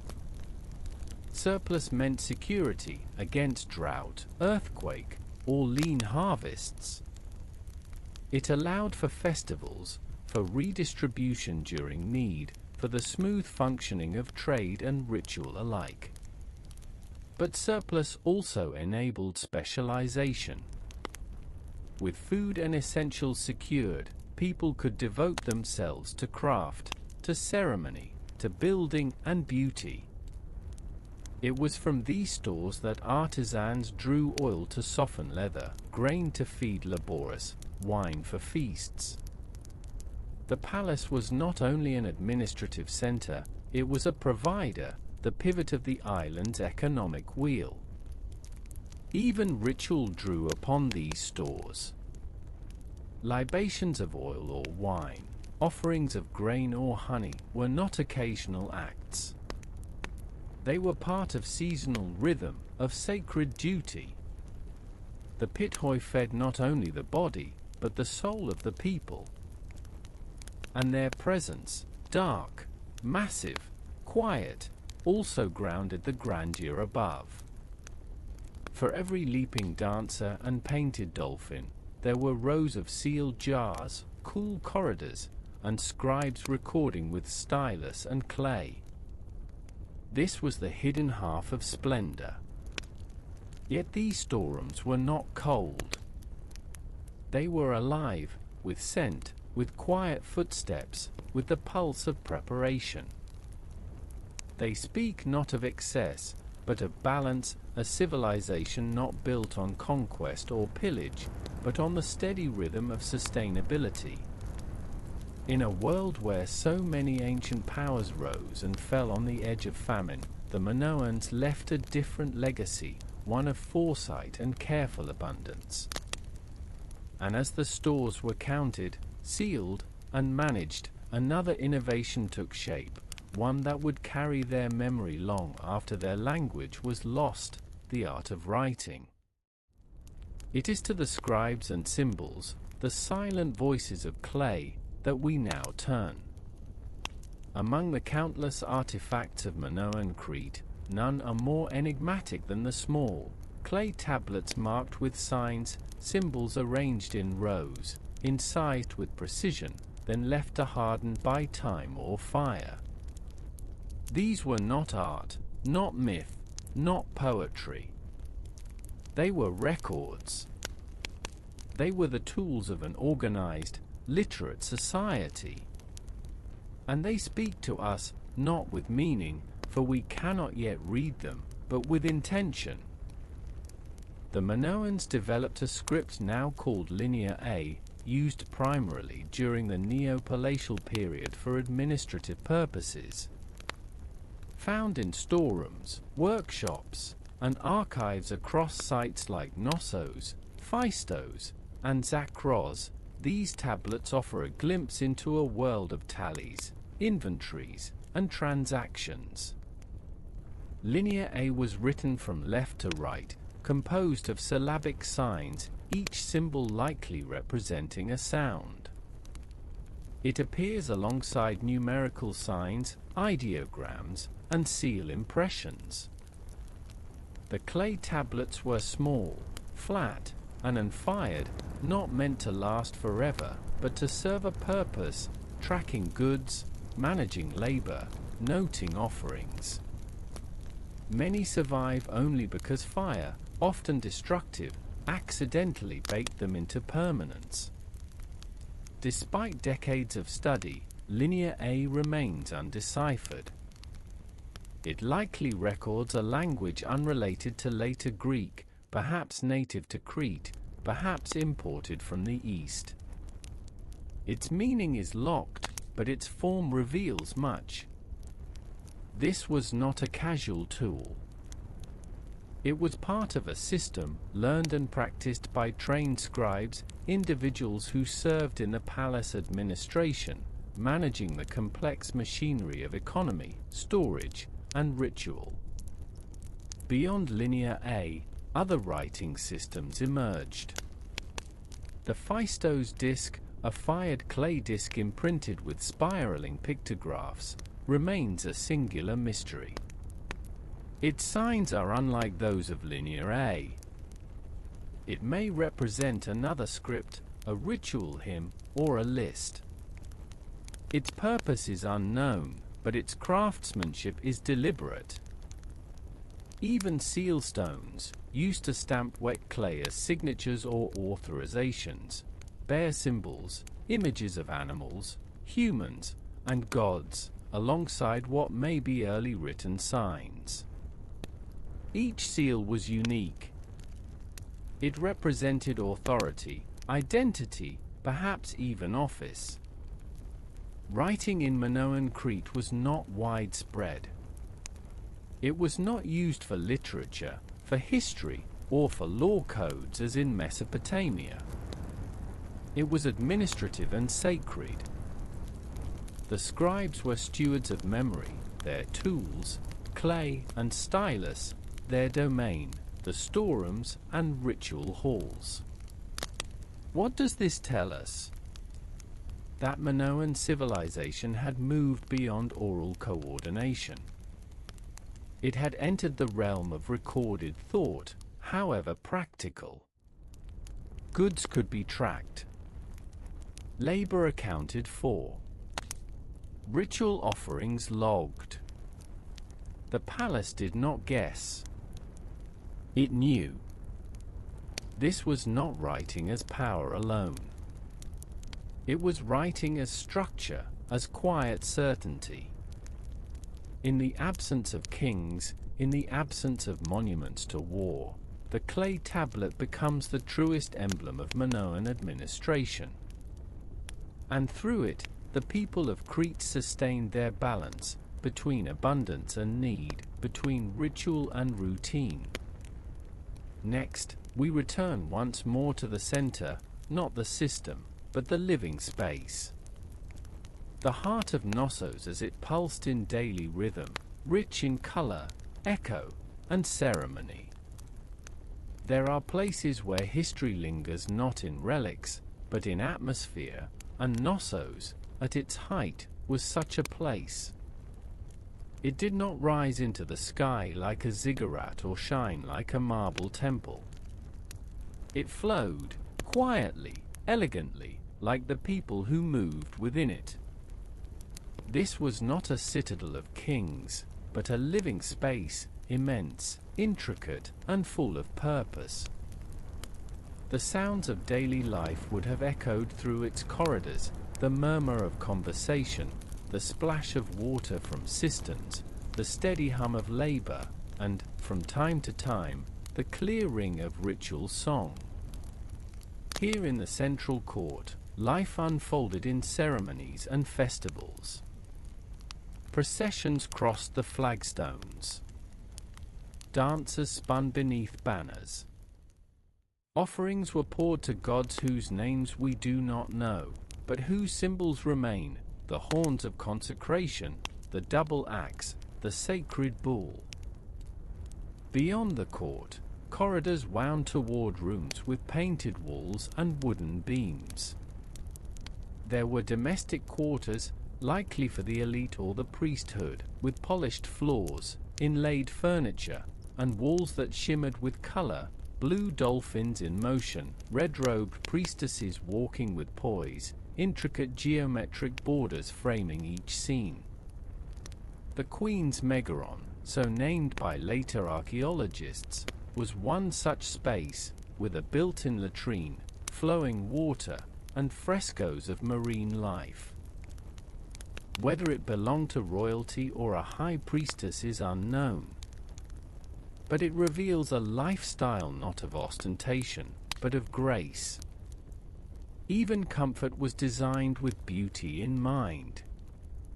Elsewhere, the throne room, so called, reveals a different mood, dim, intimate, lined with benches and watched over by painted griffins.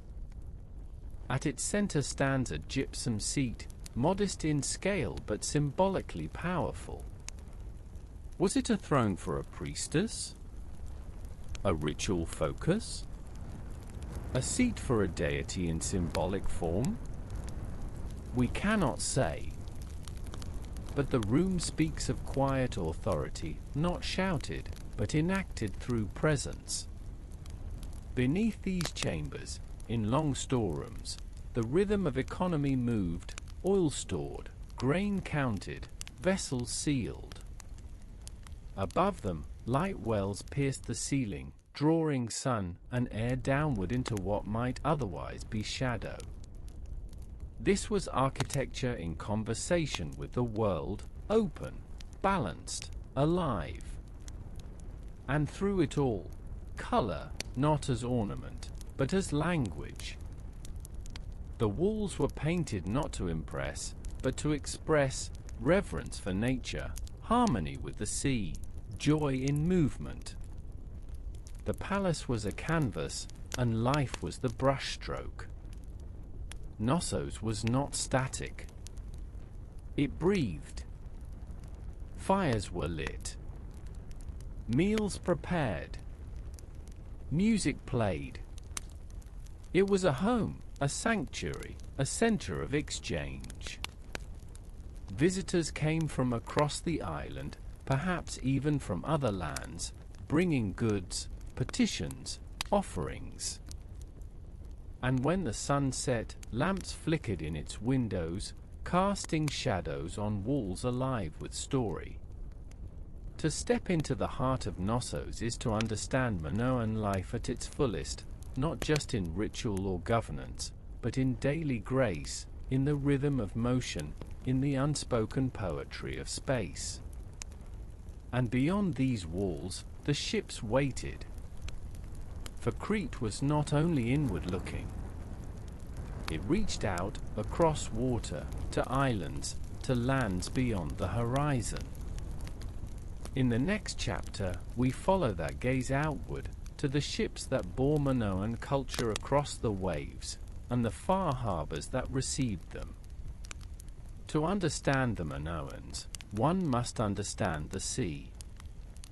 It was not a boundary to them, but it was a road, a rhythm, a familiar breath. Crete, cradled by the Aegean, lay at a crossroads of ancient trade, and the Minoans became its most elegant navigators. They were not the first to sail these waters, but they were among the first to master them. Their ships, long and narrow, were not built for battle but for commerce and connection. Some bore sails, others were rowed. They hugged coastlines, leapt between islands, and pushed farther still, to the Nile Delta, the Levantine shore, perhaps even to the distant shores of Sicily and Sardinia. Minoan art tells us much. On seal stones and frescoes, we see ships with high prows, curved sterns, and patterned sails.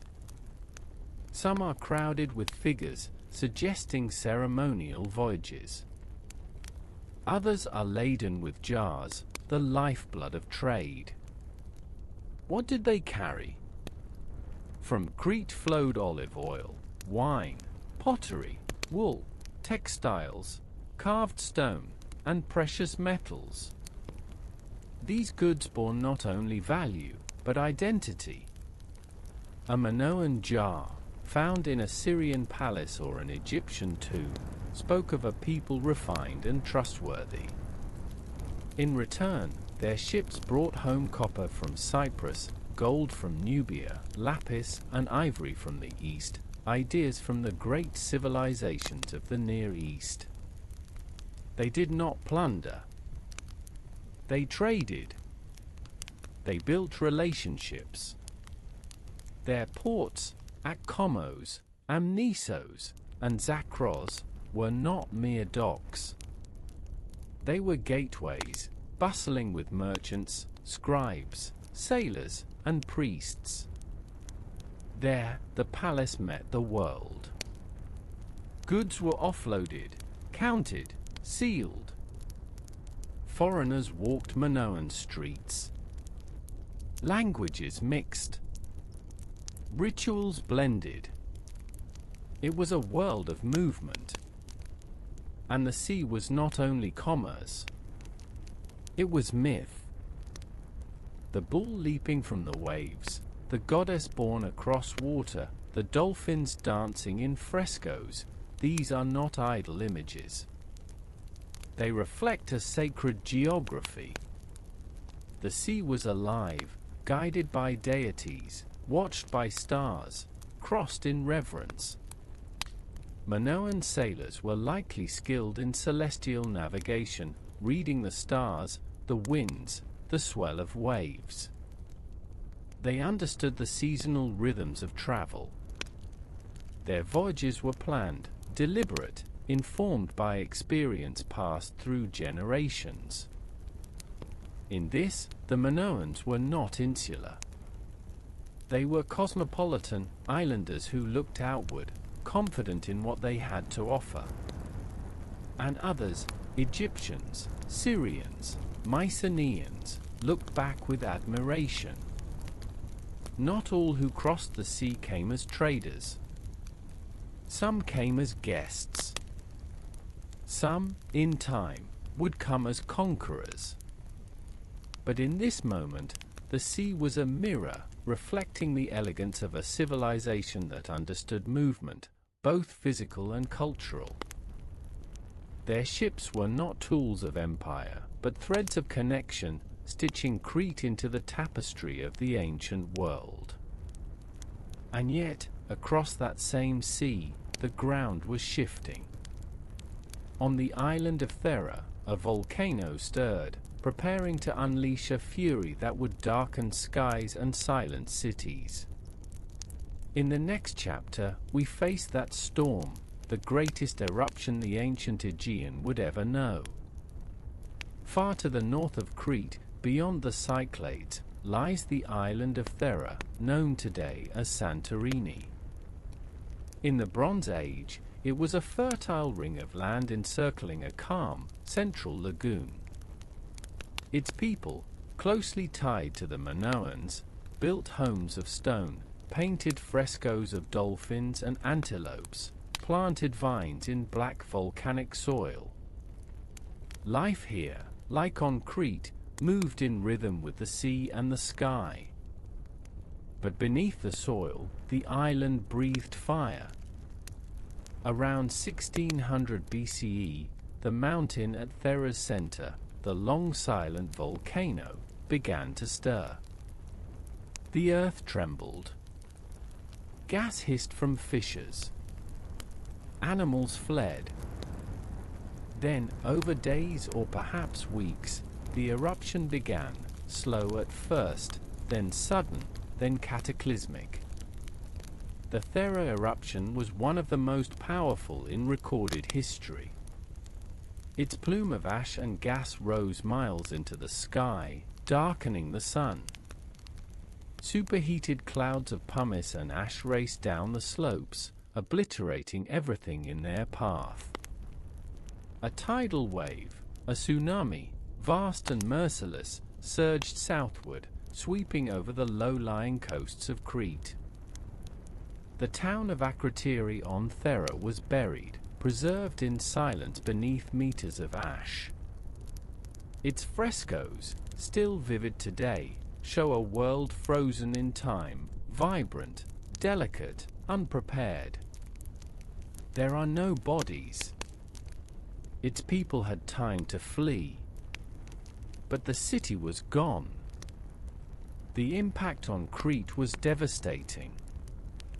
Though the palaces were not buried, they were shaken. Coastal towns were flooded, harbors destroyed, ships dashed to pieces. Ash may have fallen across the fields, choking crops and tainting water. Trade routes were broken. Ritual rhythms disturbed.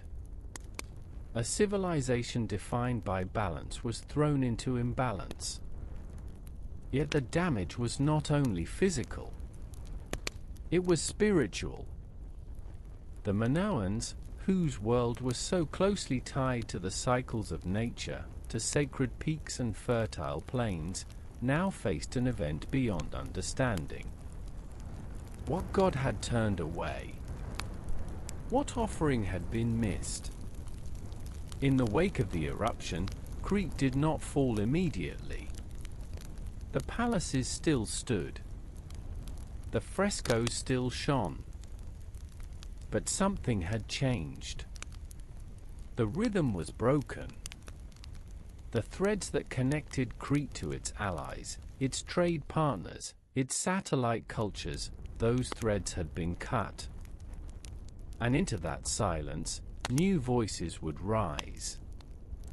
In the next chapters, we follow Crete's struggle to recover, to rebuild what was lost, even as foreign powers drew near. For the Minoan world had not ended, not yet. But the storm had passed, and the stillness left behind would never be the same. The eruption of Thera had left scars on the sea, on the land, and in the soul of the Minoan world.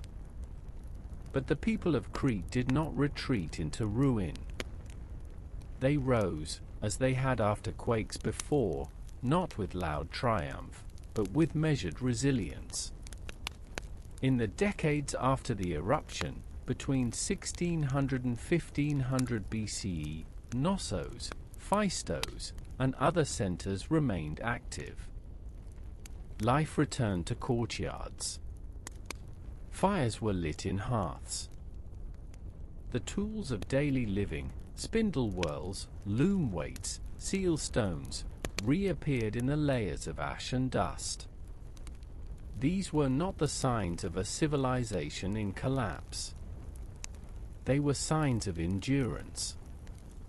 Art continued. Though some frescoes from this era show signs of haste or diminished resources, others maintain the fluid grace of earlier generations. Potters still turned vessels, though forms began to shift, the marine motifs now stylized, the spirals more geometric. A change was beginning, subtle but certain. Trade, too, resumed, though altered. The harbors that once hummed with ships from Egypt and the Levant were slower now. The networks had frayed. Yet pottery from this period still reached the Cyclades and mainland Greece, even if less frequently. Crete remained a player, if not the host, then still the guest. But beneath the surface, something else stirred. Signs of stratification began to appear more sharply. Elite burials from this era grew more lavish. Weapons appeared more frequently in graves, once rare in earlier Minoan contexts. Seal impressions suggest more centralized control, more hierarchy. The tone was shifting. And at Knossos, the palace remained a center, not just of administration, but of symbolic authority. The throne room continued to function. Rituals still unfolded in the great court. Scribes still recorded the flow of goods in Linear A. But increasingly, another language began to appear, a Linear B, written in an early form of Greek. The Mycenaeans had come. Whether through gradual infiltration, elite intermarriage, or sudden dominance, the Mycenaeans of mainland Greece began to assert influence over Crete. The precise moment is unclear. The process was not one battle, but a cultural tide. Yet by the middle of the 15th century BCE, the signs are undeniable. Knossos was under Mycenaean control. And yet, even under foreign rule, Minoan traditions endured. The palatial system continued. The goddess still received offerings. The frescoes retained their color. The people, though changed, did not vanish. They adapted. This was not yet the end, but it was the beginning of the last chapter. The Minoan world, so long defined by balance and openness, had survived the fury of earth and sea. Now, it would face the more gradual storm of cultural transformation. In the next chapter, we witness the last flowering of Minoan art, a final burst of beauty before the twilight. In the century following the Thera eruption and the encroachment of Mycenaean influence, Minoan Crete entered its final great phase of expression. The world had shifted, subtly at first, then more surely, but the hand of the artisan still moved, the frescoes still breathed, and beauty still found its place amid change. This was the late Minoan period, a time marked not by innovation, but by refinement. The energy of earlier centuries had softened. Complexity gave way to elegance. Art no longer burst with motion, but flowed in calm rhythm, as if aware of its own impermanence. The marine style, born in the Neo-Palatial era, reached its full maturity here.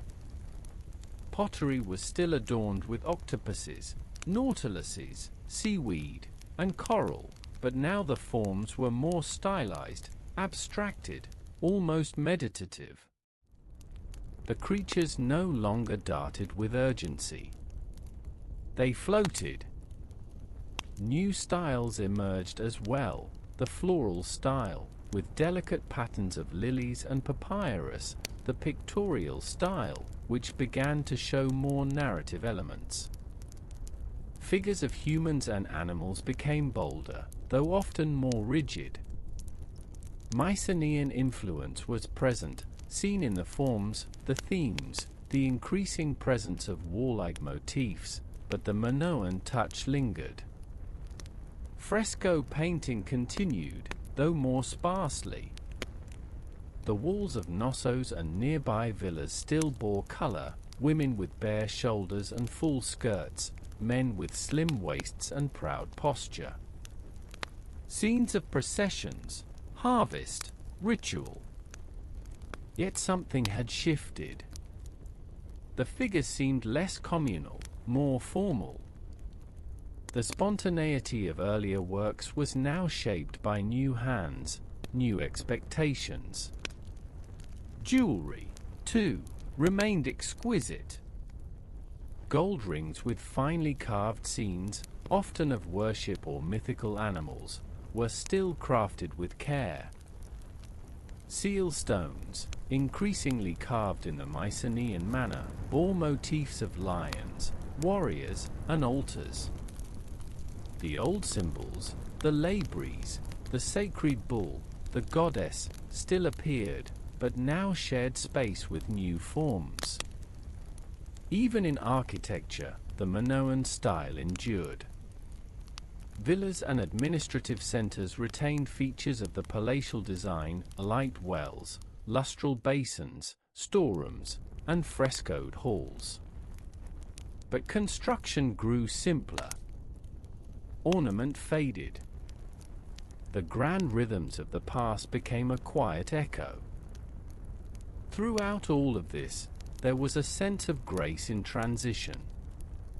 The Minoans did not resist change with rigidity. They absorbed it, reshaping their identity with each wave. But the cost was growing. The pulse of the old world slowed.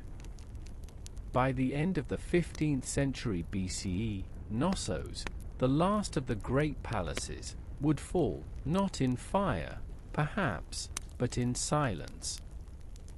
And with it, the center of Minoan culture would vanish. Yet even in this final flowering, their art tells us something enduring, that even in decline, they chose beauty. The twilight had come, but it came softly. In the next chapter, we witness the great palaces darken one by one, their stones cooled, their storerooms emptied, their frescoes left to fade beneath dust and ivy. By the second half of the 15th century BCE, the world of the Minoans was in retreat. The palaces still stood. The art still glimmered. But the life that once filled these spaces, the processions, the rituals, the dance of flame on polished floors, was slipping away. The causes were many, and no single thread explains it all.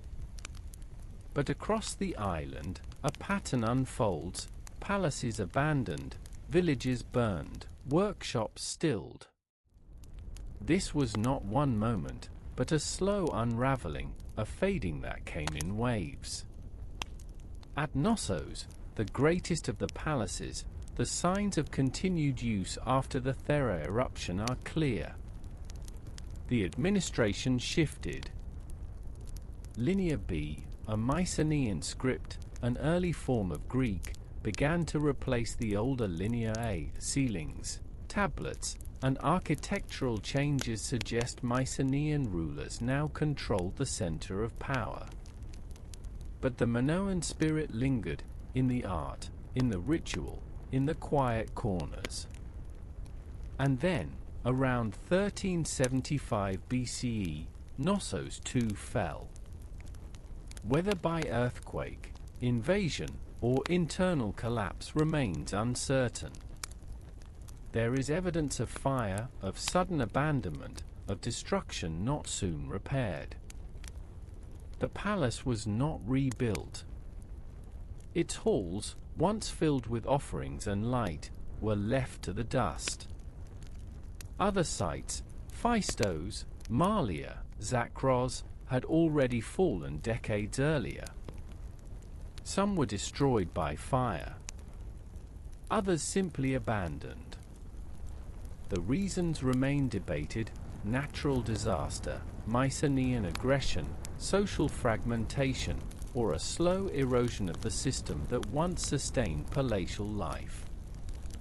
What is clear is that by the end of the 14th century BCE, the great palatial centers were no longer active. The complex economy, with its storerooms, redistribution, and central planning, faded. The scribes ceased their recording. The dancers left the courts. The artisans put down their tools. And yet, even in destruction, the memory remained. Small settlements continued across Crete. People still lived in the shadow of the old palaces, still worshipped in familiar forms. Pottery persisted, though simpler. Shrines still received offerings. But the scale had changed. The grandeur was gone. The Mycenaeans, now ascendant on the mainland, had absorbed what they could of the Minoan legacy. They borrowed symbols, structures, even language. But what they built was different: citadels with walls, tombs with arms, art that spoke of conquest rather than harmony. The Minoans did not disappear overnight. They were not swept away in a single wave. But the era of the palaces, of centralized, open, sacred living, that world had ended. Still, their spirit lingered, in legend, in style, in the buried layers of their island. And soon, the memory of what once was would be taken up by others, reshaped into myth, into echoes, into stories of kings and monsters. But before that story is told, we must look briefly at those who came after, the Mycenaeans, and the shadow they cast upon the light of Crete. As the Minoan palaces crumbled and their rituals fell silent, a new people stepped into the halls they left behind. The Mycenaeans, warriors, and kings from the Greek mainland, did not destroy the Minoans outright. They absorbed them, gradually, perhaps even respectfully, but the result was not preservation. It was transformation. The Mycenaeans were builders of fortresses, not open courts. At Mycenae, Tiryns, and Pylos, they raised walls of massive stone, cyclopean and imposing. Their world was ordered by hierarchy, by power enforced through arms, by kings known as wanaks, rulers who commanded, taxed, and went to war. And yet, when they came to Crete, they did not impose their style immediately. They inhabited Knossos, likely around or after 1450 BCE, and for a time, kept many Minoan systems intact. The palace still functioned.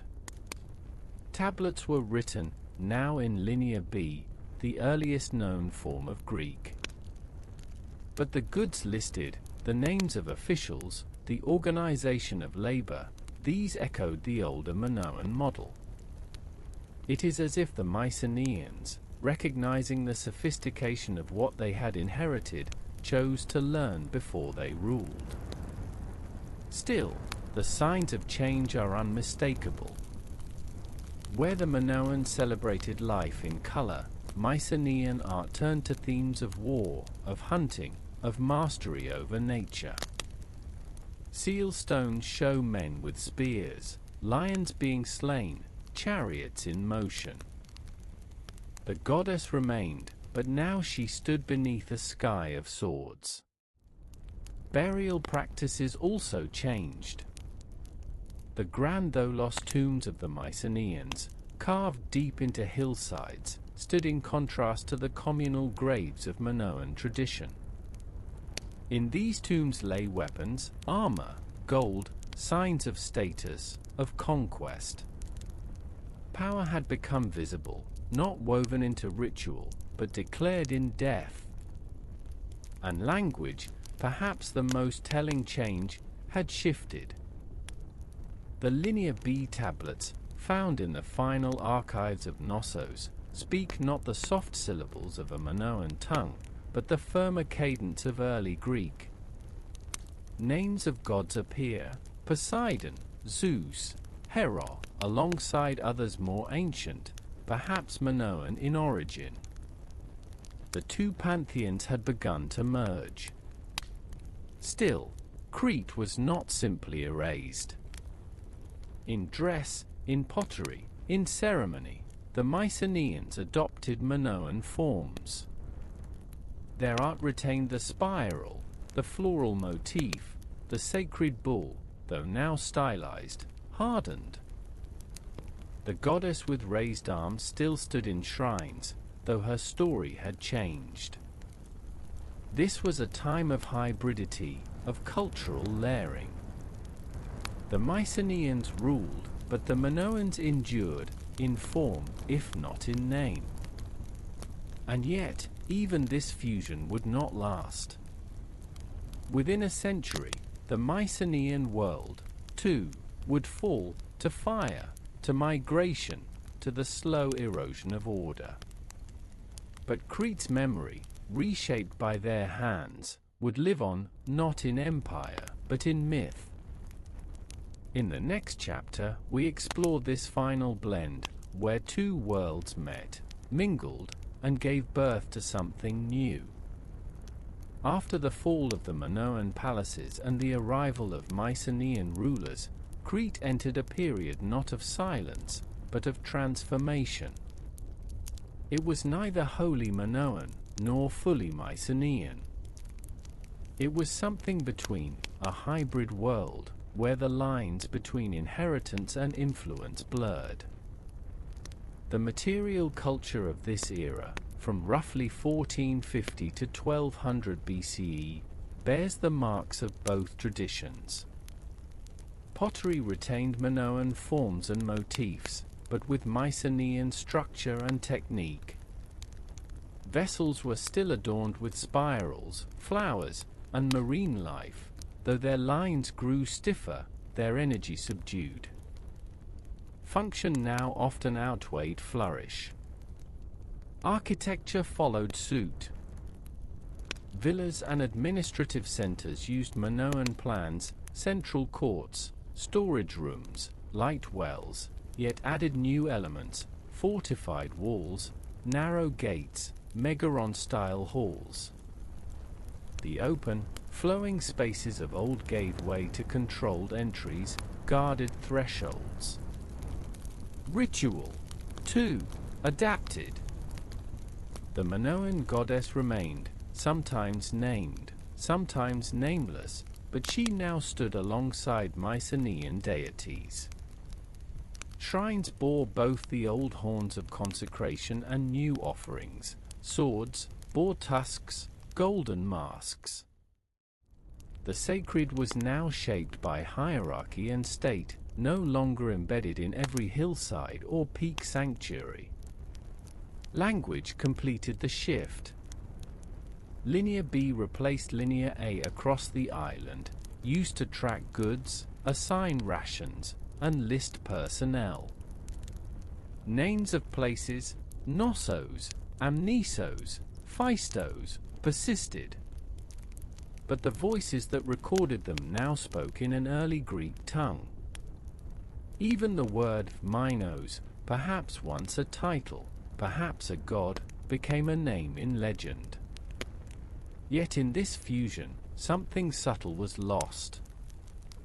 The fluidity of Minoan art, the soft power of their ritual, the grace of their open spaces, these gave way to order, to clarity, to a civilization now increasingly defined by control. Still, it would be wrong to speak only of decline. There is beauty in this hybridity, in the frescoes that blend old and new, in the jewelry that mixes Minoan curves with Mycenaean precision, in the rituals that honor both past and present. The people of Crete did not forget. They carried forward what they could. This cultural blending is perhaps most clearly seen in the rural sanctuaries that continued into the 13th century BCE. Here, in outposts away from the palatial centers, people still offered clay figurines, still danced in honor of goddesses with raised arms. Even as the world shifted, the memory endured. But the strength of the Mycenaeans could not save them. Around 1200 BCE, they too would fall to the same forces that had shaken Crete: natural disaster, social unrest, foreign invasion. The entire Aegean world began to darken. And with the collapse of Mycenaean rule, Knossos, once the radiant center of Minoan life, fell into silence. Its final flame flickered. Its courts emptied. Its halls surrendered to time. In the next chapter, we walk among the ashes of Knossos, the final pages of a civilization that once danced with bulls and painted its gods in blue. By the late 13th century BCE, Knossos, once the living heart of Crete, stood weary. The Mycenaeans had ruled it for nearly a century, and yet the palace no longer bore the certainty it once did. The halls still stood, but the rhythm was broken, a civilization sustained more by memory than momentum. Signs of strain were everywhere. The administrative tablets of Linear B, once carefully tallied and sealed, became fewer. The once vibrant walls lost their care. Frescoes faded, and in some places, were never replaced. The flow of imported luxury goods slowed. Workshops lay still. And then, in the darkness of history, fire came. The palace of Knossos was destroyed, likely around 1200 BCE.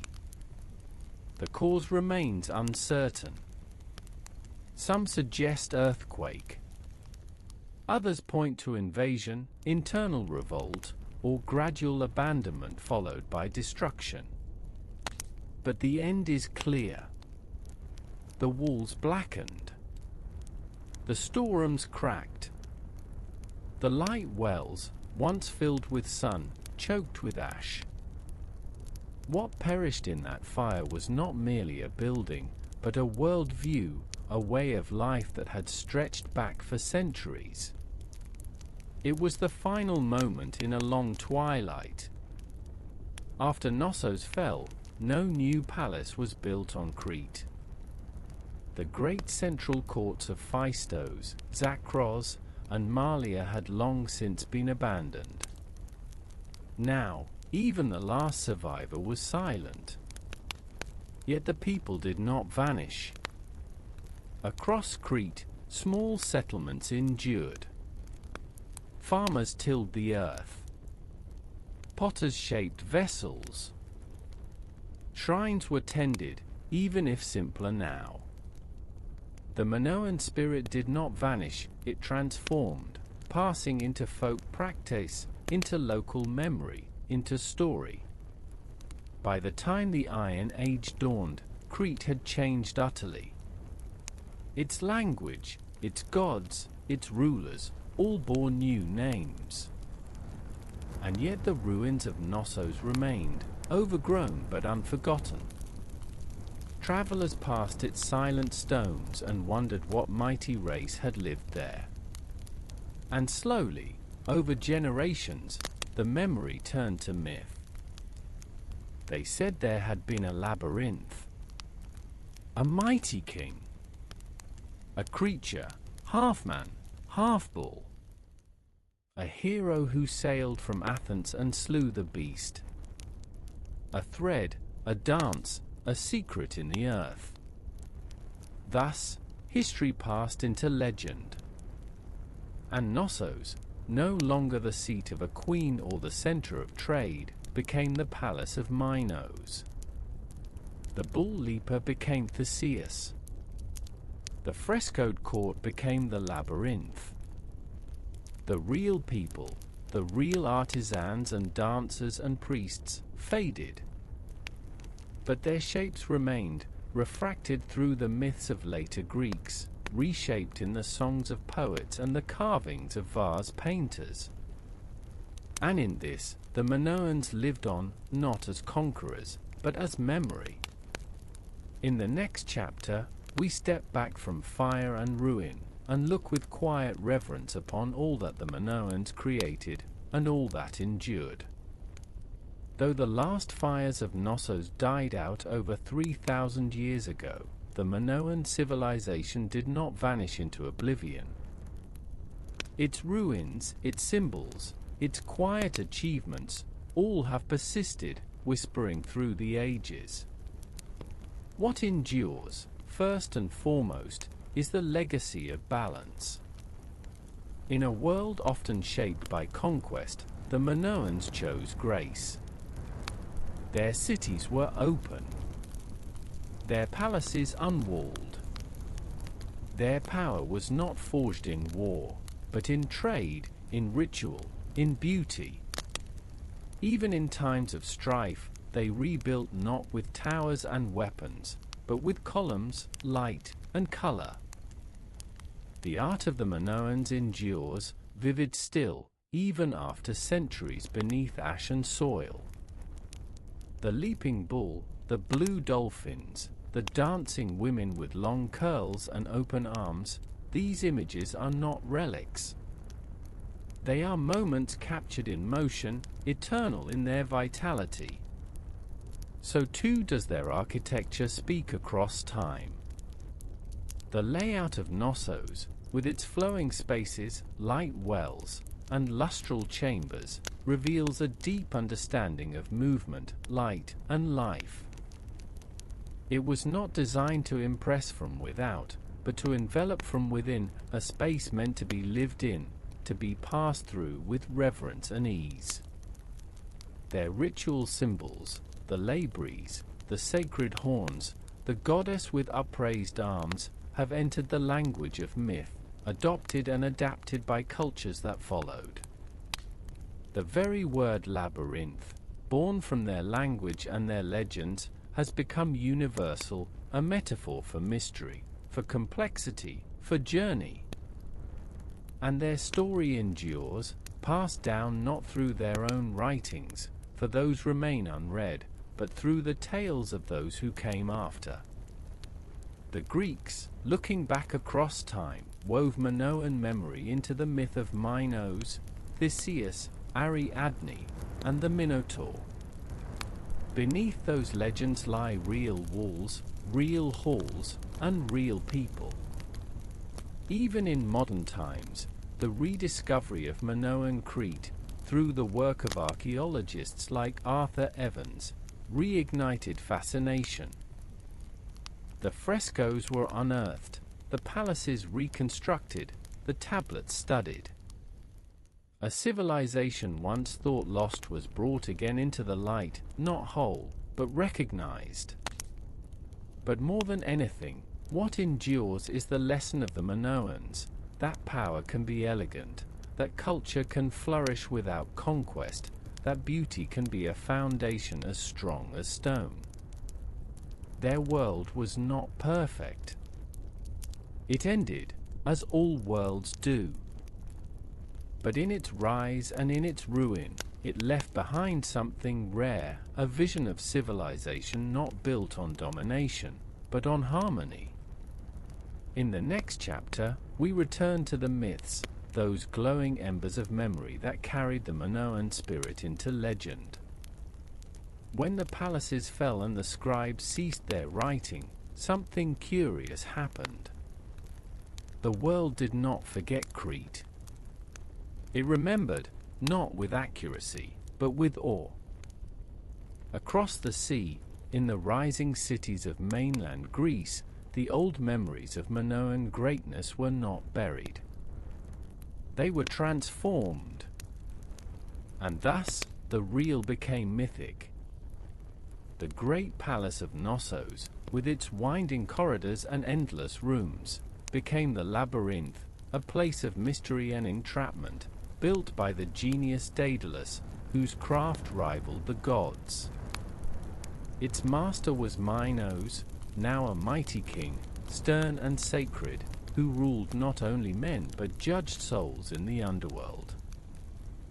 And within the labyrinth, they said, lived the Minotaur, half man, half bull, a creature of punishment and fear. He demanded tribute from Athens, 7 youths and 7 maidens, sent to be devoured. But into this shadow stepped Theseus, a prince guided by courage, and by Ariadne, Minos' daughter, who gave him a thread to escape the maze. He slew the beast. He broke the curse. He sailed away. This story, told by poets, painted on vases, and carved into temple friezes, became the myth of Crete, one of struggle, mystery, and escape. Yet within it lie echoes of the truth. The bull, central to Minoan religion. The labyrinth, a palace so complex it seemed like a maze. The thread, a symbol of guidance, perhaps once part of ritual. Ariadne, her name linked to sacred offerings in linear B tablets, perhaps once a goddess in her own right. And Daedalus, the maker of wings, who flew too close to the sun. He may be the memory of Minoan craftsmanship, of an age when artisans worked with gold and light, and built structures of sublime grace. These are not coincidences. They are refractions, stories shaped by memory, bending history into legend. Other myths followed. The tale of Europa, carried away by Zeus in the form of a bull, brought to Crete and made queen. The story of Talos, a bronze giant who guarded the island. These were the afterglow of Minoan presence, lingering in the Greek imagination long after the palaces fell. And so, while the Minoans left no epic poem, no list of kings, no boast of battles won, they left something deeper, an impression upon the soul of the Aegean. They became the background of myth, the source of wonders, the silent civilization beneath the song. In the next chapter, we turn to those who uncovered the truth behind the myth, the modern minds who brushed away the soil, who lit once more the forgotten halls of Knossos. For centuries, the ruins of Knossos lay hidden beneath the olive groves and quiet hills of northern Crete. Locals knew of the site. Some called it Kephala, the hill. Pottery sherds dotted the earth. But what lay beneath was still veiled in time. It was not until the dawn of the 20th century that the stones began to speak again. In 1900, an English archaeologist named Sir Arthur Evans arrived. He was drawn by fragments of tablets inscribed with an unknown script. What he found was far more. With local workers, Evans began to excavate the hill of Knossos. What emerged from the earth astonished him and the world. Staircases, frescoes, storerooms, a throne carved in gypsum, columns painted red and black. The remains of a civilization that had no name in recorded history. Evans called them the Minoans, after the legendary King Minos. It was a name from myth, but fitting. The ruins he uncovered were grand, complex, and utterly distinct from the known Greek world. Here was a civilization older than Homer, yet full of color, grace, and sophistication. he reconstructed much of Knossos, in stone, wood, and concrete, to show the scale and flow of the palace. Though his methods were bold, and sometimes controversial, they reignited the imagination of scholars and dreamers alike.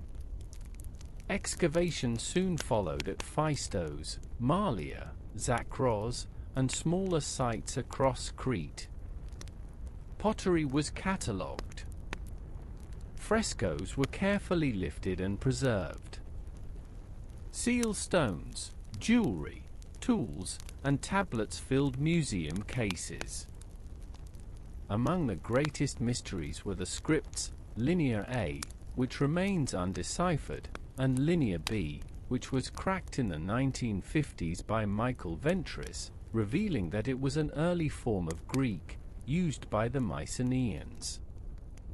But Linear A, the Minoan tongue, is still silent. And so, much of the Minoan world remains just beyond reach, glimpsed in fragments, interpreted through careful study, but never fully heard in its own voice. Yet even so, their story is alive again. Every decade brings new discoveries, a fresco here, a tablet there, a clearer picture of how they lived, moved, and believed. The soil of Crete still holds secrets, and the past still listens. Today, visitors walk the same corridors Evans once uncovered. They see the frescoes, the columns, the throne. They imagine the dancers, the scribes, the leapers in the court. The myth is now history. The ruins now speak. In the next chapter, we look back across the whole of the Minoan journey to draw together its rhythms, its rise and fall, and the human spirit that pulsed through every moment. What was Minoan civilization? It was not an empire, for it raised no armies, carved no borders, demanded no tribute.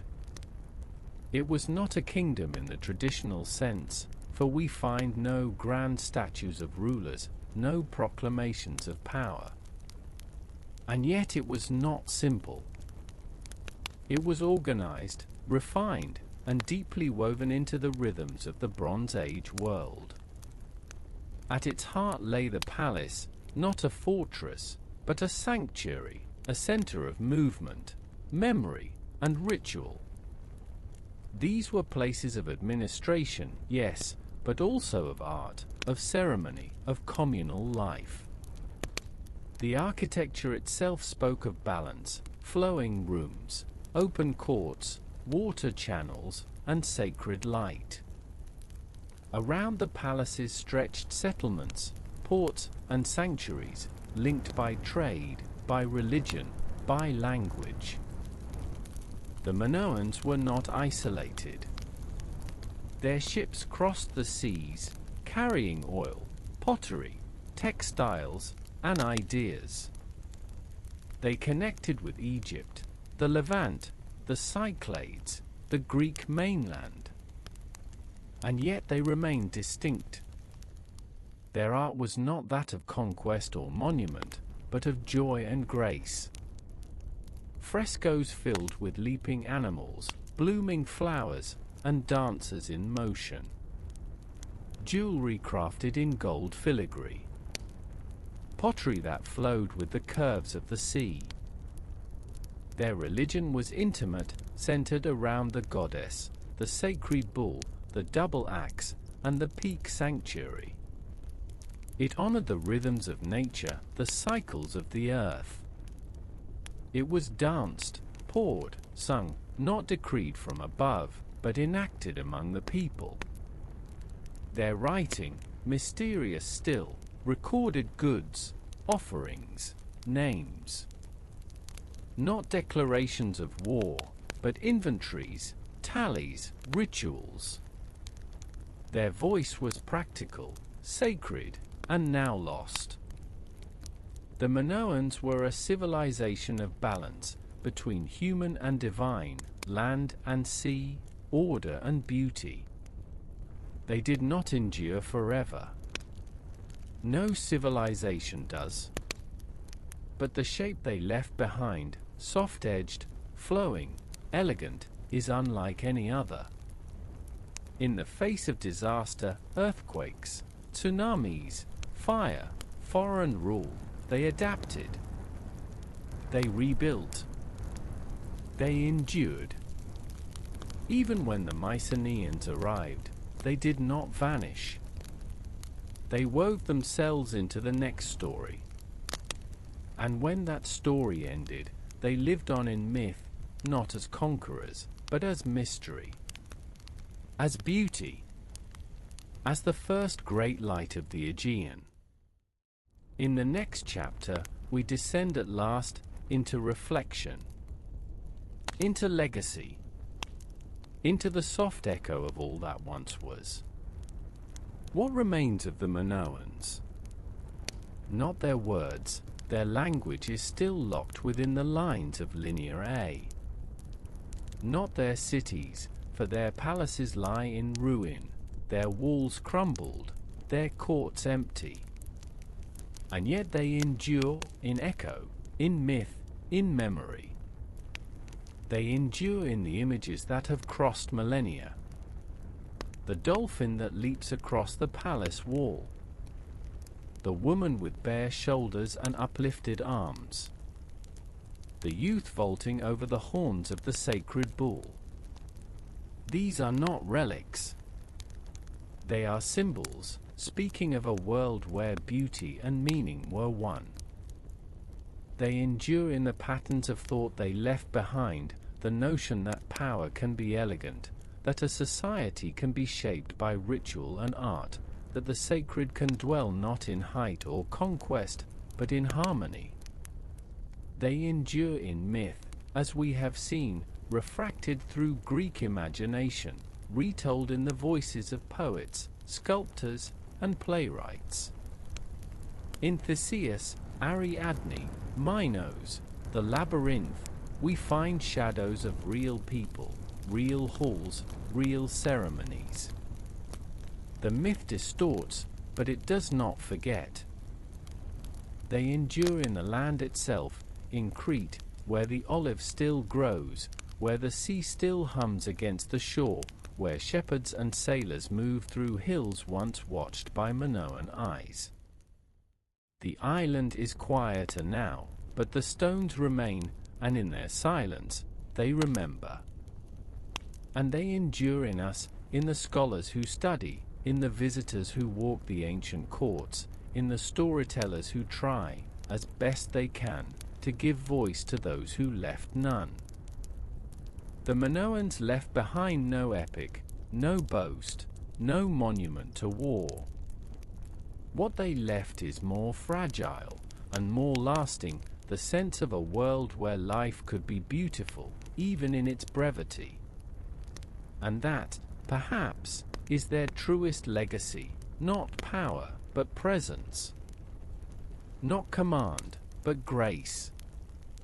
In the final chapter, we bid farewell, not with grief, but with quiet reverence, as one might step gently away from a sanctuary at dusk.